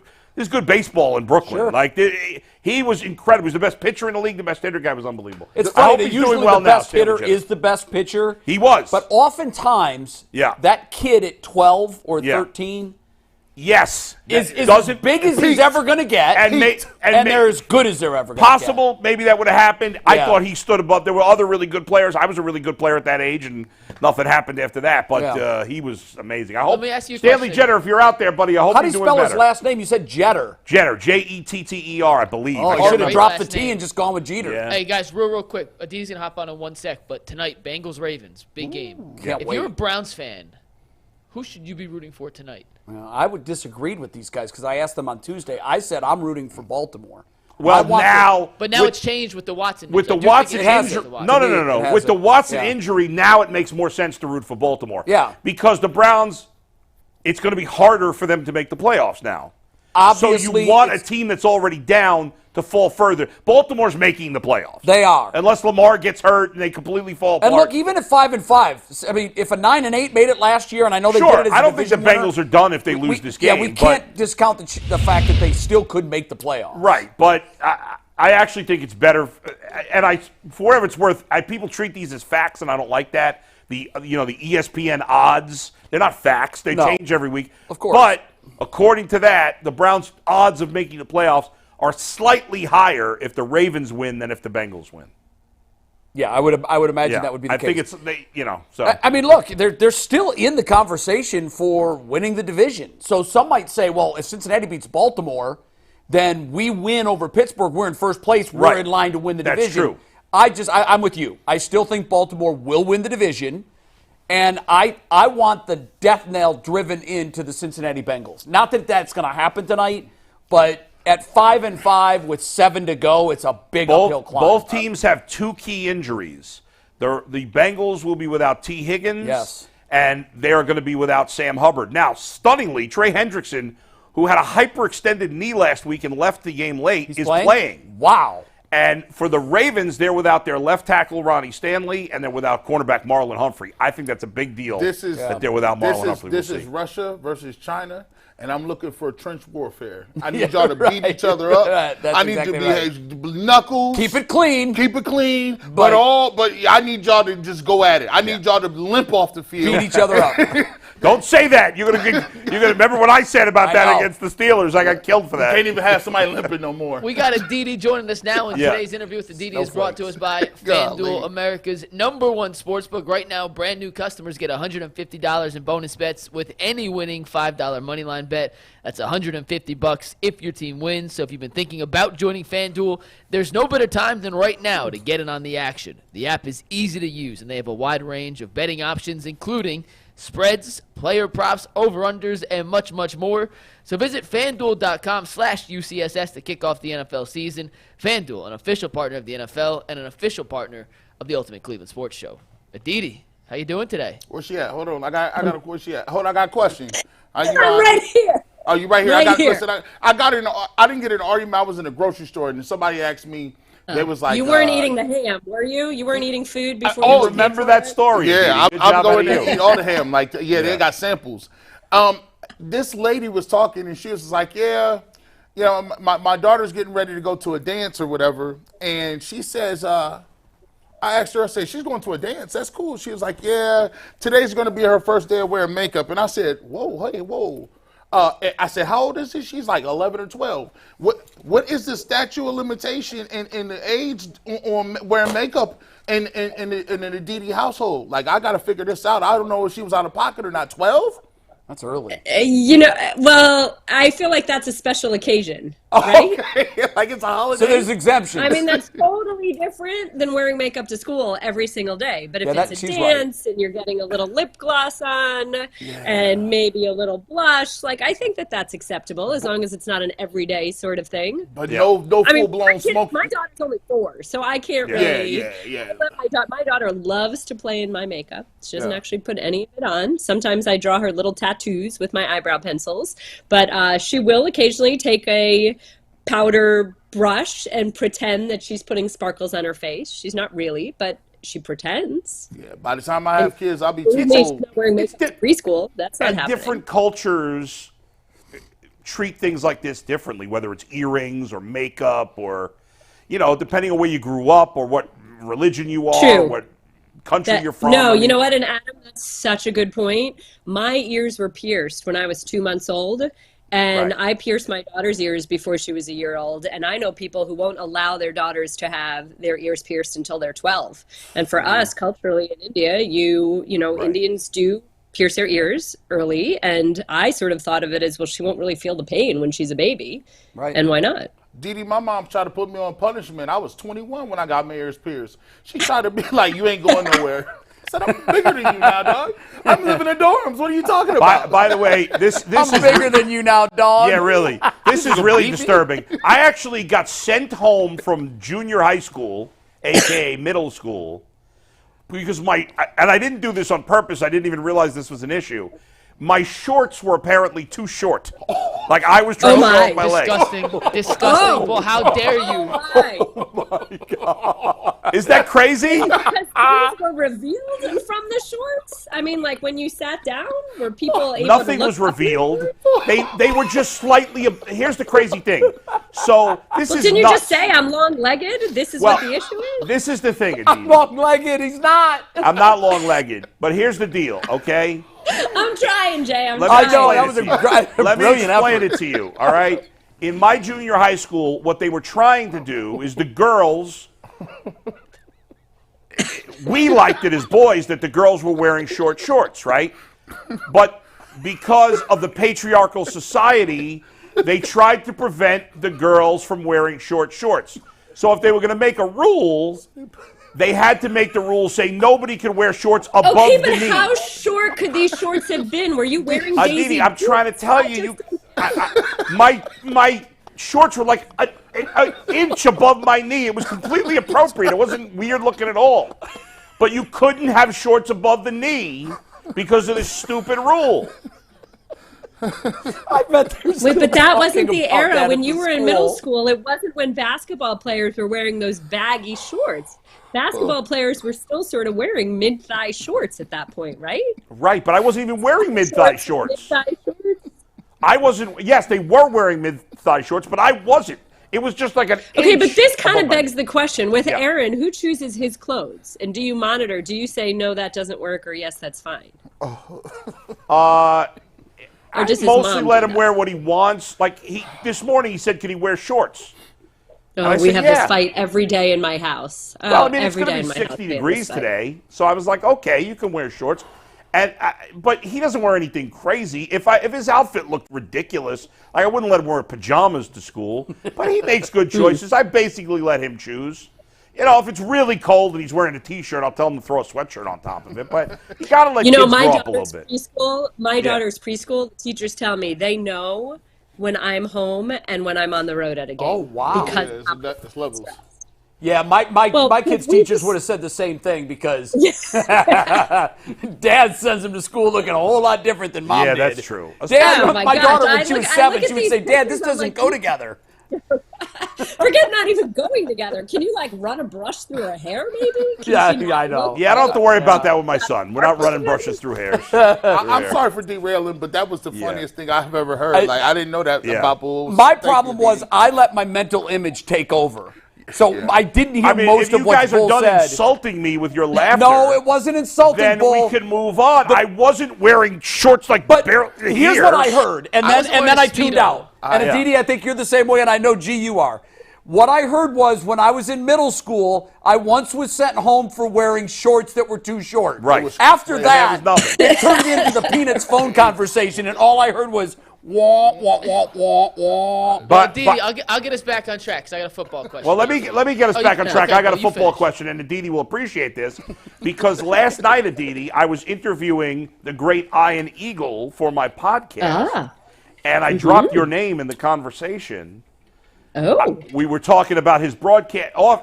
Once the podcast was over, I was talking with him about his broadcast team, and I said, you know, Evan Washburn, he does an excellent job, blah, blah, blah. And he talked to me about why he thinks Evan is great.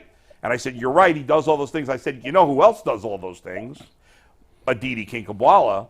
I'm, you know, and anyway, he told me he doesn't know you personally very He well, doesn't. or if at all, but he did say to me, I've heard very good things. That's what he said.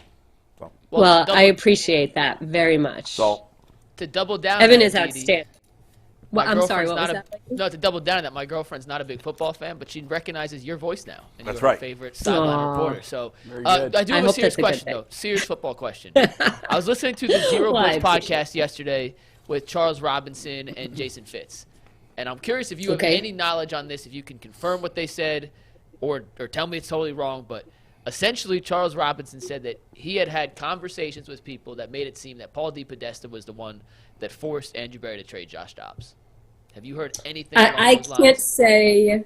I can't say forced, but I don't think that was a decision that happened in a vacuum. I just feel that this is one of those things that people right now want to look back, and it's kind of one of those things like, if you knew then what you know now, but how could you do that? And I think that the Well, way you did know at the trade deadline, though, Aditi. Yes. However, Yeah. we do know, I can tell you that Washington was asking for far too high of a price for Jacoby Brissett. And that price has to always be thought about within the parameters of what your roster already is. So I'll give you an example. A year ago, Kareem Hunt wanted more money. The Browns weren't saying that Kareem Hunt wasn't deserving or worthy of more money. The Browns had to consider what is already allocated to the running back room and how much can we fairly allocate to the running back room. And that's responsible. responsible. And so perhaps Kareem Hunt, exactly, perhaps Kareem Hunt could be worth what he wanted in a vacuum. But on this particular team, where this amount of money was already allocated to Nick Chubb and the running back room, there just wasn't room to sort of have an outsized proportion go there. So when you have a $230 million quarterback who has already counted for X number of picks, you have to weigh that in what you're allocating to the quarterback room. And it's very easy for a fan to sit here and say, well, whatever, Washington wanted a third-round pick, or Washington wanted a second-round pick, or whatever. There's no more important position, or there's whatever. The 20th most important position on your team is your backup quarterback, so just pay it.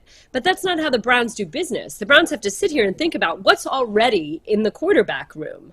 And is it worth it to give up X number of high picks? Not necessarily money, but X number of high picks to put someone in a room that truly you're not expecting to have to play and that you're not having to count on to play. And all the information that they had at that moment was that Deshaun Watson is as tough as they come and that he was on the upswing. You can't account for bad luck, unless I guess maybe you want to sit here and say the Browns are known for bad luck, so you should always expect bad luck. But even this situation right here, I mean, can we talk about this? Deshaun Watson played a second half against one of the best defenses in the National Football League, went 14 for 14, climbed out of a 2-touchdown hole with a broken body. He was completely broken and put together that performance. And then when he heard that his injuries were as bad as they were, his response was, well, just shoot me up and let me get through the season. Right. I mean, the guy is trying to play through it and obviously was advised to shut down. That's the information that the Browns had at the trade deadline, that they had a quarterback who was going to do every single possible thing that he could play through whatever he had. How do you foresee a catastrophic injury? Yeah, but Aditi, he had already been injured, and he clearly wasn't 100%. I don't mind that they traded Josh Dobbs in the beginning of the season. I didn't have a problem with it at the time. They believed DTR was better, although then they gave up on him, at least in the short term, after one game. Now they're giving him another chance. But you could have had forget Jacoby Brissett. And I don't know how good Josh Dobbs really is, but he's played decently this year, certainly at a higher level than the two guys they have. And they could have Josh Dobbs got traded to Minnesota for a 7th-round pick. So they could have shipped a 6th-round pick, or at the very least, could have sent Arizona their 5th-round pick back. I'll tell you, that piece to me is a little bit, I don't know. I'll be very honest with you. I haven't asked anyone. I haven't asked Andrew Berea. I haven't asked Catherine Raish. I haven't asked Kevin Stefanski. I have no idea what sort of interest, if any, what sort of conversation, if any, the Browns had with Arizona. For all I know, I do know that Josh Dobbs has very openly said that Jonathan Gannon looked him in the eye and said to him, we are not trading you. We have no intention of trading you. I know that Kyler Murray liked him in the room. I know that every team loves having Josh Dobbs in the room, in the quarterback room. So if Jonathan Gannon is saying, we have no plans to trade you, it might have been just like what happened with the Browns. Out of the blue, they get a phone call. The Vikings say, we're desperate. Can we have him? And Arizona doesn't even bother seeing if there are any other buyers out there. For all we know, that trade happened before the Browns knew they could get into it. Now, you would like to think that the Browns were making similar phone calls, having similar conversations regardless, and that is something that Andrew Berry is very good at, just doing his due diligence, keeping his finger on the pulse of things. But until I actually know, I don't want to definitively say, oh, they missed the boat on that. That might have happened before they even thought that it was a possibility or explored it being a possibility. Aditi, can the Browns make the playoffs with DTR as starting quarterback? Yes. That was definitive. I like that. Expound. You know what? And I said this yesterday. Look, the Browns have a great, great, great championship caliber defense. This is a championship caliber defense. The missing piece that was sort of making me crazy that we all talked about a month ago was turn the ball over, get some turnovers, get some takeaways, score, make some splash plays also. And we've seen them do that. They've been outstanding at that over the course of the last month since that Indianapolis game that I was at. That's huge. They're running the ball really, really well. No Nick Chubb, doesn't really matter. They're running the ball really well. You saw the way they ran the ball on the Ravens. Again, this is not like running the ball on the Cardinals. Running the ball on the Ravens is a major statement. So all you need, this is what I said yesterday, all you need is competency at the quarterback position. Everybody wants a quarterback who can win you games. Okay? Everybody wants a quarterback that when you're down 2 touchdowns, he can put the team on his shoulders and win you games. I don't know that DTR is going to do that. Maybe 5 games from now, he'll be able to do that. But that's not what the Browns are asking for right now. Right. The Browns are saying, please don't turn the ball over. Please operate the offense. And let's let the strength of our team go to work. Look at how the Steelers are winning with Kenny Pickett. Exactly Yes, Kenny Pickett put together some great fourth quarter drives. Yes, Kenny Pickett has led some comeback wins. But the Steelers aren't winning on the shoulders of Kenny Pickett. No. They're winning behind a great defense and a run game that's finally come around. And I really, really, really believe that Kevin Stefanski having some time to prepare and tailor an offense for DTR will make a huge difference from what you saw in that Ravens game that he played. He had 2 hours. He had 2 hours before DTR was going in that game. You hadn't prepped for that. You didn't have a play sheet for that. You hadn't even had the conversation with him. What plays do you like? What plays don't you like? You're jamming all that in 2 hours. And let's not forget, when PJ Walker started against the 49ers, even Nick Bosa said they had a great offensive plan for what they were doing. So I put trust and faith in Alex Van Pelt and Kevin Stefanski in being able to plot and plan and shape and support DTR better, an offense around DTR better, with a week's preparation as opposed to 2 hours. Yeah, I said exactly the same thing earlier. I think you're right on the money. They've got a week to coach him up, and it's all we have to judge him on right now. I think it's a little unfair. Right.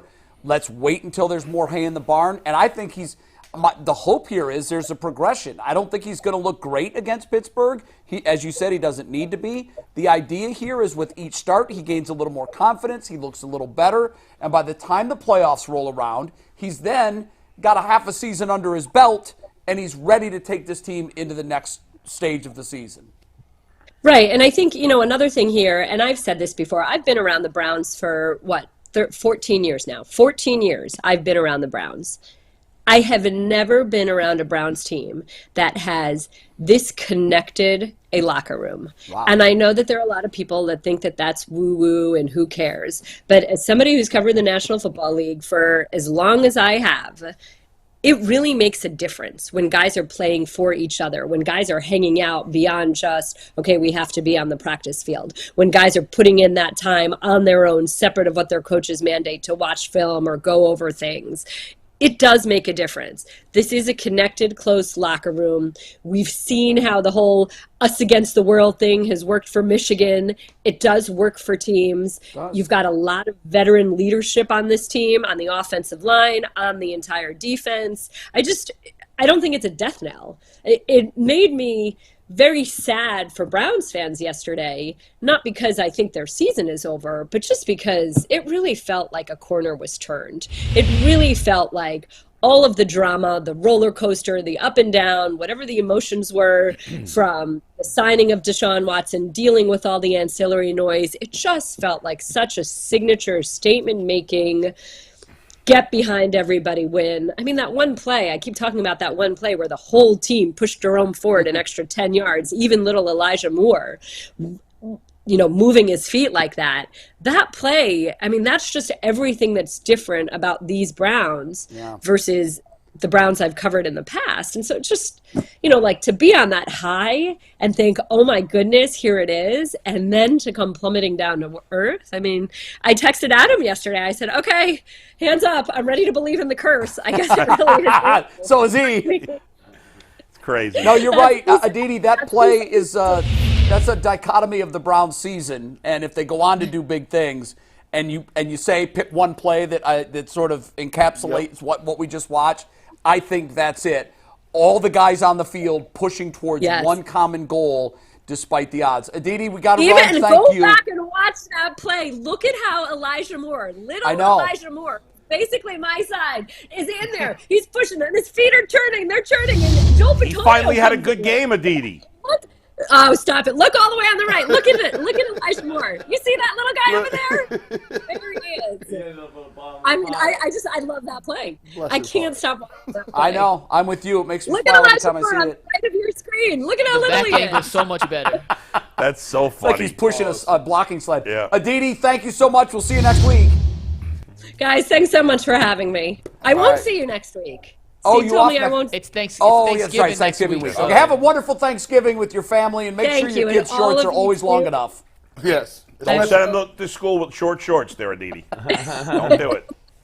All right, bye guys. Bye. Talk soon. Hey, look who's here Hey, with some pretty fly Hey, kicks. listen, we gotta start. We're gonna start off with that. We have to. We're Get not that. even Can we gonna get a play shot that of game. the Kicks there, huh? How- You got these clicks? How did that come about? Right. First of all, Can we get a shot of the shoes, guys, or I no? got those shoes on We're there. getting there, Steve. Oh, there we go. There we go, Bull. huh? now, listen. I need. Where can I get these? So I'm proud to be sitting here healthy today, okay? And part of my You Matter wellness line, I got the You Matter BK shoes that are coming out for the holidays. So where can we get these? I need to be the first person with them. Like I just got. You're not going to be the first. Bernie's the first. I know, but the first civilian. Second. I'm going to be the second person with them on. Them is fire. And shout out to you for having flavor. See, the zipper, the buckles. you, not a lot of guys can pull that off, Bernie. That's how you do it well. I'm trying to represent my Browns' happiness today, okay? I'm trying to. Who designed it? Did you design it, or? So we got a cool friend in Cleveland, J Rock, who is a friend, and he's designed this Cleveland Browns special. And he, with the You Matter that I've been doing and the Kosar Wellness, and for you three in particular on stage, trying to pretend to our TV audience how fashionable I am, but sometimes I am lacking thereof in my past. So in the attempt of now health and wellness, I've been doing Someone a little more asked fashion. earlier, are you the contrast. oldest look at that person contrast. ever to have a signature shoe? Yeah, for the Because first usually time. you're 20 years old, you're out of college, you got a big NBA deal, Yeah. you need a shoe. I don't ever remember someone coming up with a shoe post-retirement. I think you're setting a new bar. The health and wellness journey, the new lease on life that I had now that I'm healthy. You feel 20 and again. you know what? I do feel healthy now.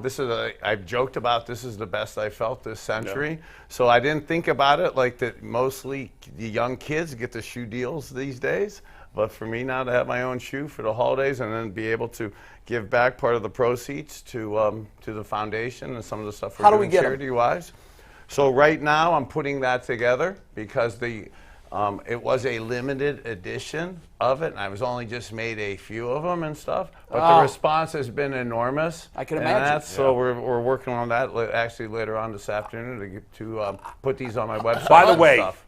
I just got a text from a source who says Brian Sipe is pissed right now. He is furious that Bernie got the shoes and he didn't The get it. BS-17 is coming out soon. You already know. Hey, honey, if you watching this, we're going to make sure the bills is paid, but these will be a part of what we're doing in the budget. I got to let her know. The BKs, I don't care what they cost. I'm still getting them. I like the mix of textures. You've got some leather in there. Yeah. Oh, these come from Italy. These are kind of high pricey. They're phenomenal. They're about the same as my wellness package a month, about $250. Hey, this dude is good. He gave me, listen, he gave you, we're going to put you on QVC, Bernie. Yeah. You one of the top salesmen out here now. Well, you know what? I'm proud to be able to say salesman and be able to enunciate and articulate. I mean, we say it in jest. To be able to be on these shows and to be able to, again, joke around, talk about serious subjects, be able for you guys to be able to understand me, for the listeners and stuff. That wasn't, and Jay in particular, some of the stuff we used to do 6, 7, 8 years ago, that wasn't always the case. So kind of proudly, to be here, feeling good, you know, and to be able to enunciate, articulate, you know, bring a message out. I wish the message and some of the things that we were talking about, you know, when I started coming on the show about a month ago, 3 weeks ago, we were talking about Deshaun, and we were talking about, you know, what to do, and we were talking about, is he tough enough? Does he really want to play? And we were talking about the involuntary twitch and how it kind of gives out on you. And again, I'm not trying to circle this about me, but we had said, hey, I played through this for a couple weeks, and I went kind of on a long segment, a homily, about I'm very proud, you know, to how well I played in Houston and then in Buffalo to win a playoff game. But that only lasted for a few weeks, and we thought by the AFC Championship game, after about a month, my arm was really shot, and a micro tear of my shoulder started becoming a bigger tear. And we sat here 3 or 4 weeks ago, and we were, at least I was, and we were talking about if he played, that after about a month, you'd probably have it start getting worse. So how do we handle the end of November or December? Because it's going to probably get worse. And if it gets worse, and now you have the rotator surgery, it could be not just a micro tear, it could be a full tear. And, you know, whether it happened in the first half and the shoulder was broken, or really it happened 3 or 4 weeks ago. Do you think that it could? Because the Browns they're are pretty claiming it's not related, but that it wasn't related. But, you know, I mean, the skeptic all, in me... It's all related. I mean, this isn't a pick on the Browns. This isn't a pick on anybody. Those are all related, okay? A micro tear does not go away, okay, by itself in a month, 5 weeks like that. So it's the phrase that came out initially that he could do more structural damage if he continued to play. You remember the phrase. We remember we always got the phrase, well, you can't do any more damage to yourself. You can go out there and keep hurting yourself because you can't get any worse. I mean, his shoulder essentially came out of socket. And so to me, and I don't want to second guess doctors. I'm not a doctor. I've had shoulder injuries. I know you have. To me, when it's compromised, and I think we all agree, and the doctors told us it was compromised, the structure holding everything in place is compromised. It's just weaker in all the peripherals and all the areas around it. You've had the surgeries, right? We've had a lot of surgeries up here, and the thing that they always tell you is, they'll say, "Oh, you'll be back better than ever," and they come back and tell you it'll never be the same. Like you can get back to doing things, but your knee will never be the same. Your elbow, your shoulder never be. It's just about getting a degree back to where you were, baseline. It's not getting better. It's just trying to decrease it from getting worse fast. Yeah, Big G, that's the point. And even as I was coming on today, and it's just kind of one of the first shows and people that I've kind of talked to about this, and even talking to myself about, what am I going to say? What do you want to say about it? And talking some to Deshaun, a little bit about it, you want to be super positive. You know that. We all want to be positive. And even me, as the late third quarter, early fourth quarter of my life and the stage of life I'm at, I really believe in the positiveness and spirituality of positive thinking and stuff. So saying you're going to come back better than ever, saying that after a half dozen years in the league, that it's going to be stronger, I want to agree and I want to buy in on that. And then I'll hide from shaking your hands and anybody else's hands, knowing the long-term ramifications. Not only what happens in your 40s, 50s, and 60s, okay, which I'm approaching and stuff, but to your point, is it 5%? 10% deterioration in your ability to play next year. And when you're playing at an elite level, that 5% might not keep you in that elite stratosphere any longer. Yeah, and again, as much as I want to say my skills never were deteriorating, the reality is we're all deteriorating, and every day we are getting older. So I'm proud to be slowing down the aging process with some of this health and wellness. But from the arm standpoint, once that elbow, once that shoulder, once the rotator's compromised, the reality that it's coming back better than 100% with age, just He'll have to defy odds to do it. this isn't Disney World right now. Right. Bernie, let's talk about what we got now, and that's Dorian Thompson-Robinson. Obviously, his first start didn't go well. He wasn't prepared. Now they've got the whole week to get him ready. You know, we've seen him in college. We've seen him in the preseason, but I don't know what to expect. What do you expect? All right, so just sticking to DTR, and that is first and foremost, I, like everybody else, probably yesterday, was damn, the woe is me. What's happening? What's up with the season type stuff. And that's mainly because before last week's game, the Baltimore Ravens were looked at as a Super Bowl team. They were playing as the elite and were playing at their place. We know the San Francisco 49ers are looked at as a championship Super Bowl caliber team, and the Bengals have been there, and they are too, and the Cleveland Browns have beaten all three of those teams. So, man, waking up. We beat one of them with a backup quarterback. Right, so waking up Wednesday morning, 6-3, knowing you beat the three of the top teams, KC's up there too, gotcha with that, but knowing that we could compete, Super Bowl wasn't crazy by us Browns fans Monday and Tuesday morning to be thinking that. When we saw that Wednesday, I think a lot of us, oh God, the season's over, and I'm still answering the DTR question, is the Super Bowl stuff and the Super Bowl champion stuff, probably isn't the realistic dream right now, but with the healthy Deshaun and the way the team played Sunday, it would have been cool and not unrealistic for us to sit here and talk about that this Thursday. I don't think that part of it is realistic now, but I tell you, I'm not disappointed in seeing DTR, and I look forward to seeing him play Sunday. I'm not, again, his marketing rep nor an apologist for him. I don't know him that great, but the little bit I've seen of him in person, love it, and love how he played in the preseason. Absolutely way, way different. The getting sprung on him and getting sprung on the coaches at 10:30 on Sunday morning. Game plan and play calling and execution, of course it was lacking that day. So now having a week to understand how to do this. Look, we don't want to give the game plan away, but I mean the Steelers know we don't want to give that game to them. Their offense is massively struggling. So we handed the first game to them. Right. So let's not early, get down 14-0 like we did against Baltimore. Deshaun's not here. Let's not do the 7 or 10-0. How do you change the game plan? How will it look different?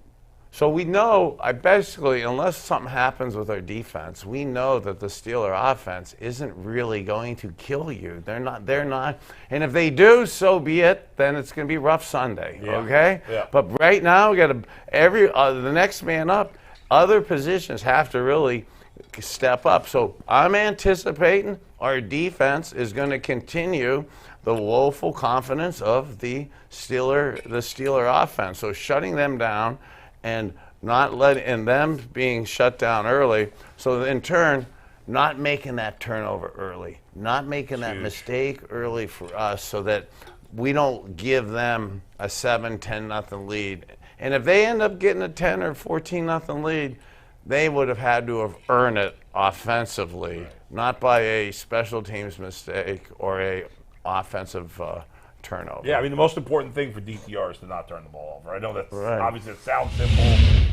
Nobody is going to ask him to win the game. Yeah, and here's the other thing from a game planning perspective. I'm going to put my quarterback shoes on. If I had athleticism like DTR, and then also kind of the hidden issue, it's just not a DTR issue. It's, hey, is DeJuan Jones going to practice today? Is he out there? We still have the 2 tackle issues. So who plays tackles against Superman 1 and Superman 2, Highsmith and Watt?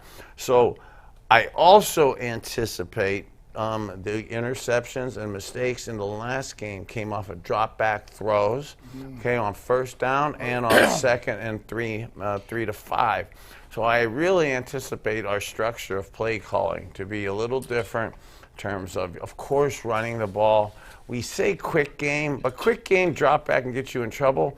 I see like the play action. What do you mean by that? Play action, bootleg. Let's simplify the reads. Let's threaten the run. Let's possibly RPO it. But if we throw, when we throw, let's do nakeds and bootlegs, okay, where maybe it's half the field, and or you could really orchestrate somewhat of some easier throws, some safer throws, and some protected throws.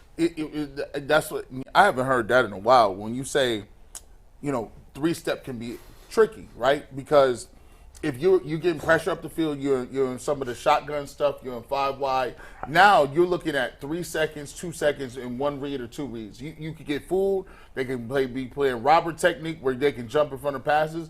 But if you're running the football and you run play action, now you get some of those linebackers to step up out of position, maybe in zone coverage, and those are easier throws because you're in space.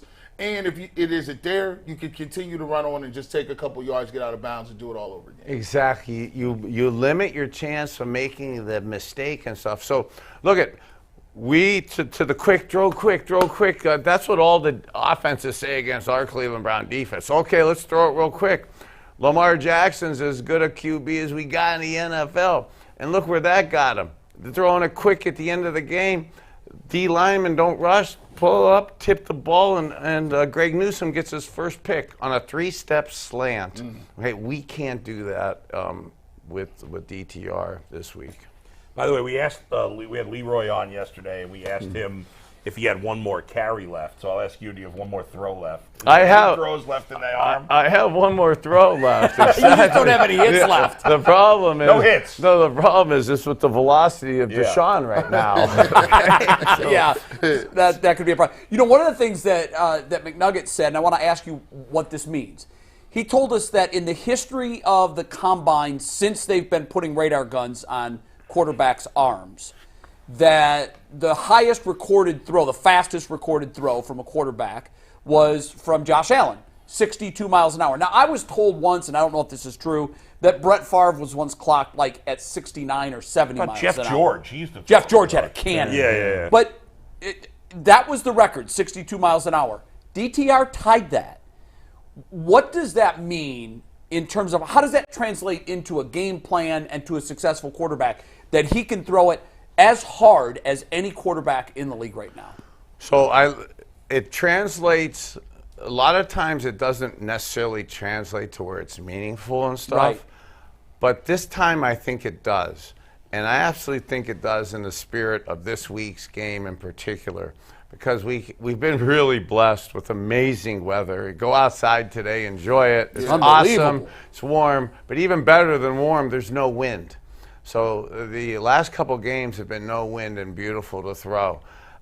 When you bring the wind into the equation, which we could be getting towards the end of the year. It's supposed to be windy Sunday. So that arm strength massively helps. And then if you implement that with kind of the bootleg in the outside game, you could really kind of mitigate your percentage or statistical risk of maybe jeopardizing yourself with the turnovers. That's good to know because I was watching the weather forecast yesterday, and the winds are supposed to pick up as the week goes on. They're going to be stronger tomorrow, but by week's end, they're supposed to be significant. You could be looking at gusts in the 25, 30-mile-an-hour range, so that arm strength could be. Yeah, and that's actually, as we were chuckling with the Brian Sipe jokes earlier, towards the end of his career, towards the end of my career, we're talking about the arm strength. The arm strength was dissipating and stuff. So at the end of the year, with the big wins and stuff, the throws were off and stuff. And that's where, again, we talked about it a few weeks ago. I was concerned with Deshaun, of being able to have the arm strength. Well, that won't be a concern as long as DTR stays healthy. All right. I got some Super Chats, and Bernie, you're going to laugh at some of these. These are some funny ones today. And Super Chats today are brought to us by PCC Airfoils. If you're looking for a job with career advancement and great benefits, PCC Airfoils is a leading manufacturer in Northeast Ohio. All locations of PCC Airfoils in Eastlake, Menor, Wickliffe, and Minerva are hiring for all positions starting at $18 and up. Plus, Full benefit packages, paid time off, and a signing bonus. You can apply online at precast.com/careers to learn more. A couple of these are really funny, so I'm going to go through the regular ones first, and we'll save the funny ones for the end. Bill Rodewalt says the model is the 2015 Broncos for DTR. Manning had 9 touchdowns, 17 interceptions. He was awful in the playoffs. 2 touchdowns and an interception in 3 games. In Super Bowl, he was 13 of 23 with an interception and fumble loss. He did nothing in the Super Bowl, but the defense led them to a victory. Corey McLaughlin said, Bull, who's the Twitter slappy talking about JB Bickerstaff? I'm not sure exactly what he's referring to on that. No idea. Flo Daddy TV said, if DTR wins the Super Bowl, what do you do with Watson?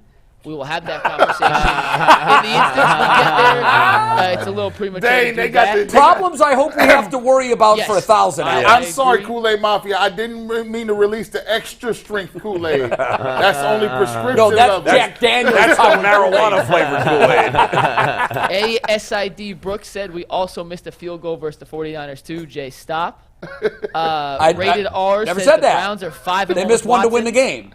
Rated R says the Browns are 5-1 with Watson. Jay, get real. R Mac Dog said, I'm pissed we lose our quarterback because the refs didn't throw their flags for unnecessary roughness. They let the Ratbirds get away with late hits. Kevin Robinson said, is Quincy Carrier ever coming on? He is tomorrow. So he will be on with us tomorrow. I told you. Kimbo RPG said Von Miller dragged them to the Super Bowl with a no-armed Peyton Manning. DTR can do it. Derek Bryson said, guys, we can go 1-0, of course. Let me just clarify something. We're comparing a one-armed Peyton Manning to DTR. We're comparing to a one-armed Peyton Manning. Is that what's happening here, Mike? It is because it was not the Okay. Peyton Manning that we put in the Hall of Fame. Jeff Hostetler, he did it. He came in for Phil Simms. I saw it with my own 2 eyes. Oh, that's right. And by the way, to the super chat that said, "Come on, Jay, get real. They're 5-1 with Deshaun Watson." You made my point. That's my point. My point is they're 5-1 with Deshaun Watson, who has 7 touchdowns and 4 interceptions. That's my point. Right, but that's a lot better than the alternative at this point. Next up is They're Derek not going to go Bryson. 1 touchdown, 8 picks the rest of the way. I promise Sure. you that. I promise you that. I hope so. I promise you that. Next up is Derek Bryson. Guys, we can go 1-0. Of course, our chances drop for the Super Bowl. Pittsburgh's defense is overrated. Their offense is trash at best. Go Browns. Matthew Culpa says, G. Bush, you can give my team a pregame speech any Sunday. You're an OG. Go Browns. M. Bellman 697 says, Jay's high as a kite right now. I knew it every smoke. I've never smoked. I've never smoked. Rated R. said, I'm high as a love kite the because show. I believe in the Browns. I'll take it. Love the show. I'm high on Browns love. High on life. Credit. Skilly says Tannehill just requested to be released. That's Would not you be real. interested? I Fake. think that's a fake account. Fake. Yeah, Skilly, check that out. God, I hate Skilly the also had a internet fantasy now. question for you, Bull. I'll ask you this offline, and Skilly, I'll get you the answer to that. Corey McLaughlin said Bull had them apple bottom shorts on.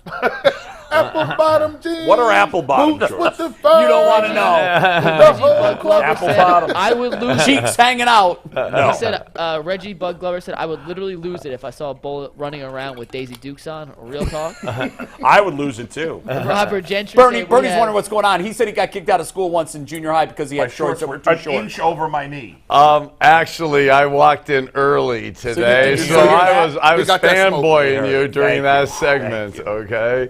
Robert Gentry says we have 8 games to get DTR ready for the playoffs, and I trust Stefanski. Let's go Browns. I do too. Simple said Browns 8 regular season games left. DTR goes blank in those games. I do think it's funny that the 2 guys who have crushed Stefanski the most all of a sudden think Stefanski's the greatest coach in the world over here. These 2 Wait guys. a minute. I am not a Stefanski crusher. Oh, give me a break. Not as much as him, but I'm not a Stefanski crusher. We did it earlier this year. We said should he be fired, and there were people on the panel that said yes, But and I said no. You don't fire him. 2 more real quick, then you guys can do this. Daryl says Stefanski, listen, Revisionist DTR history. stands for don't throw and run against the Steelers. Ball control with this awesome defense will win the game. Wait, and don't J-Dog throw 66. and run? Just don't throw Well, run. don't throw. He said don't throw, run.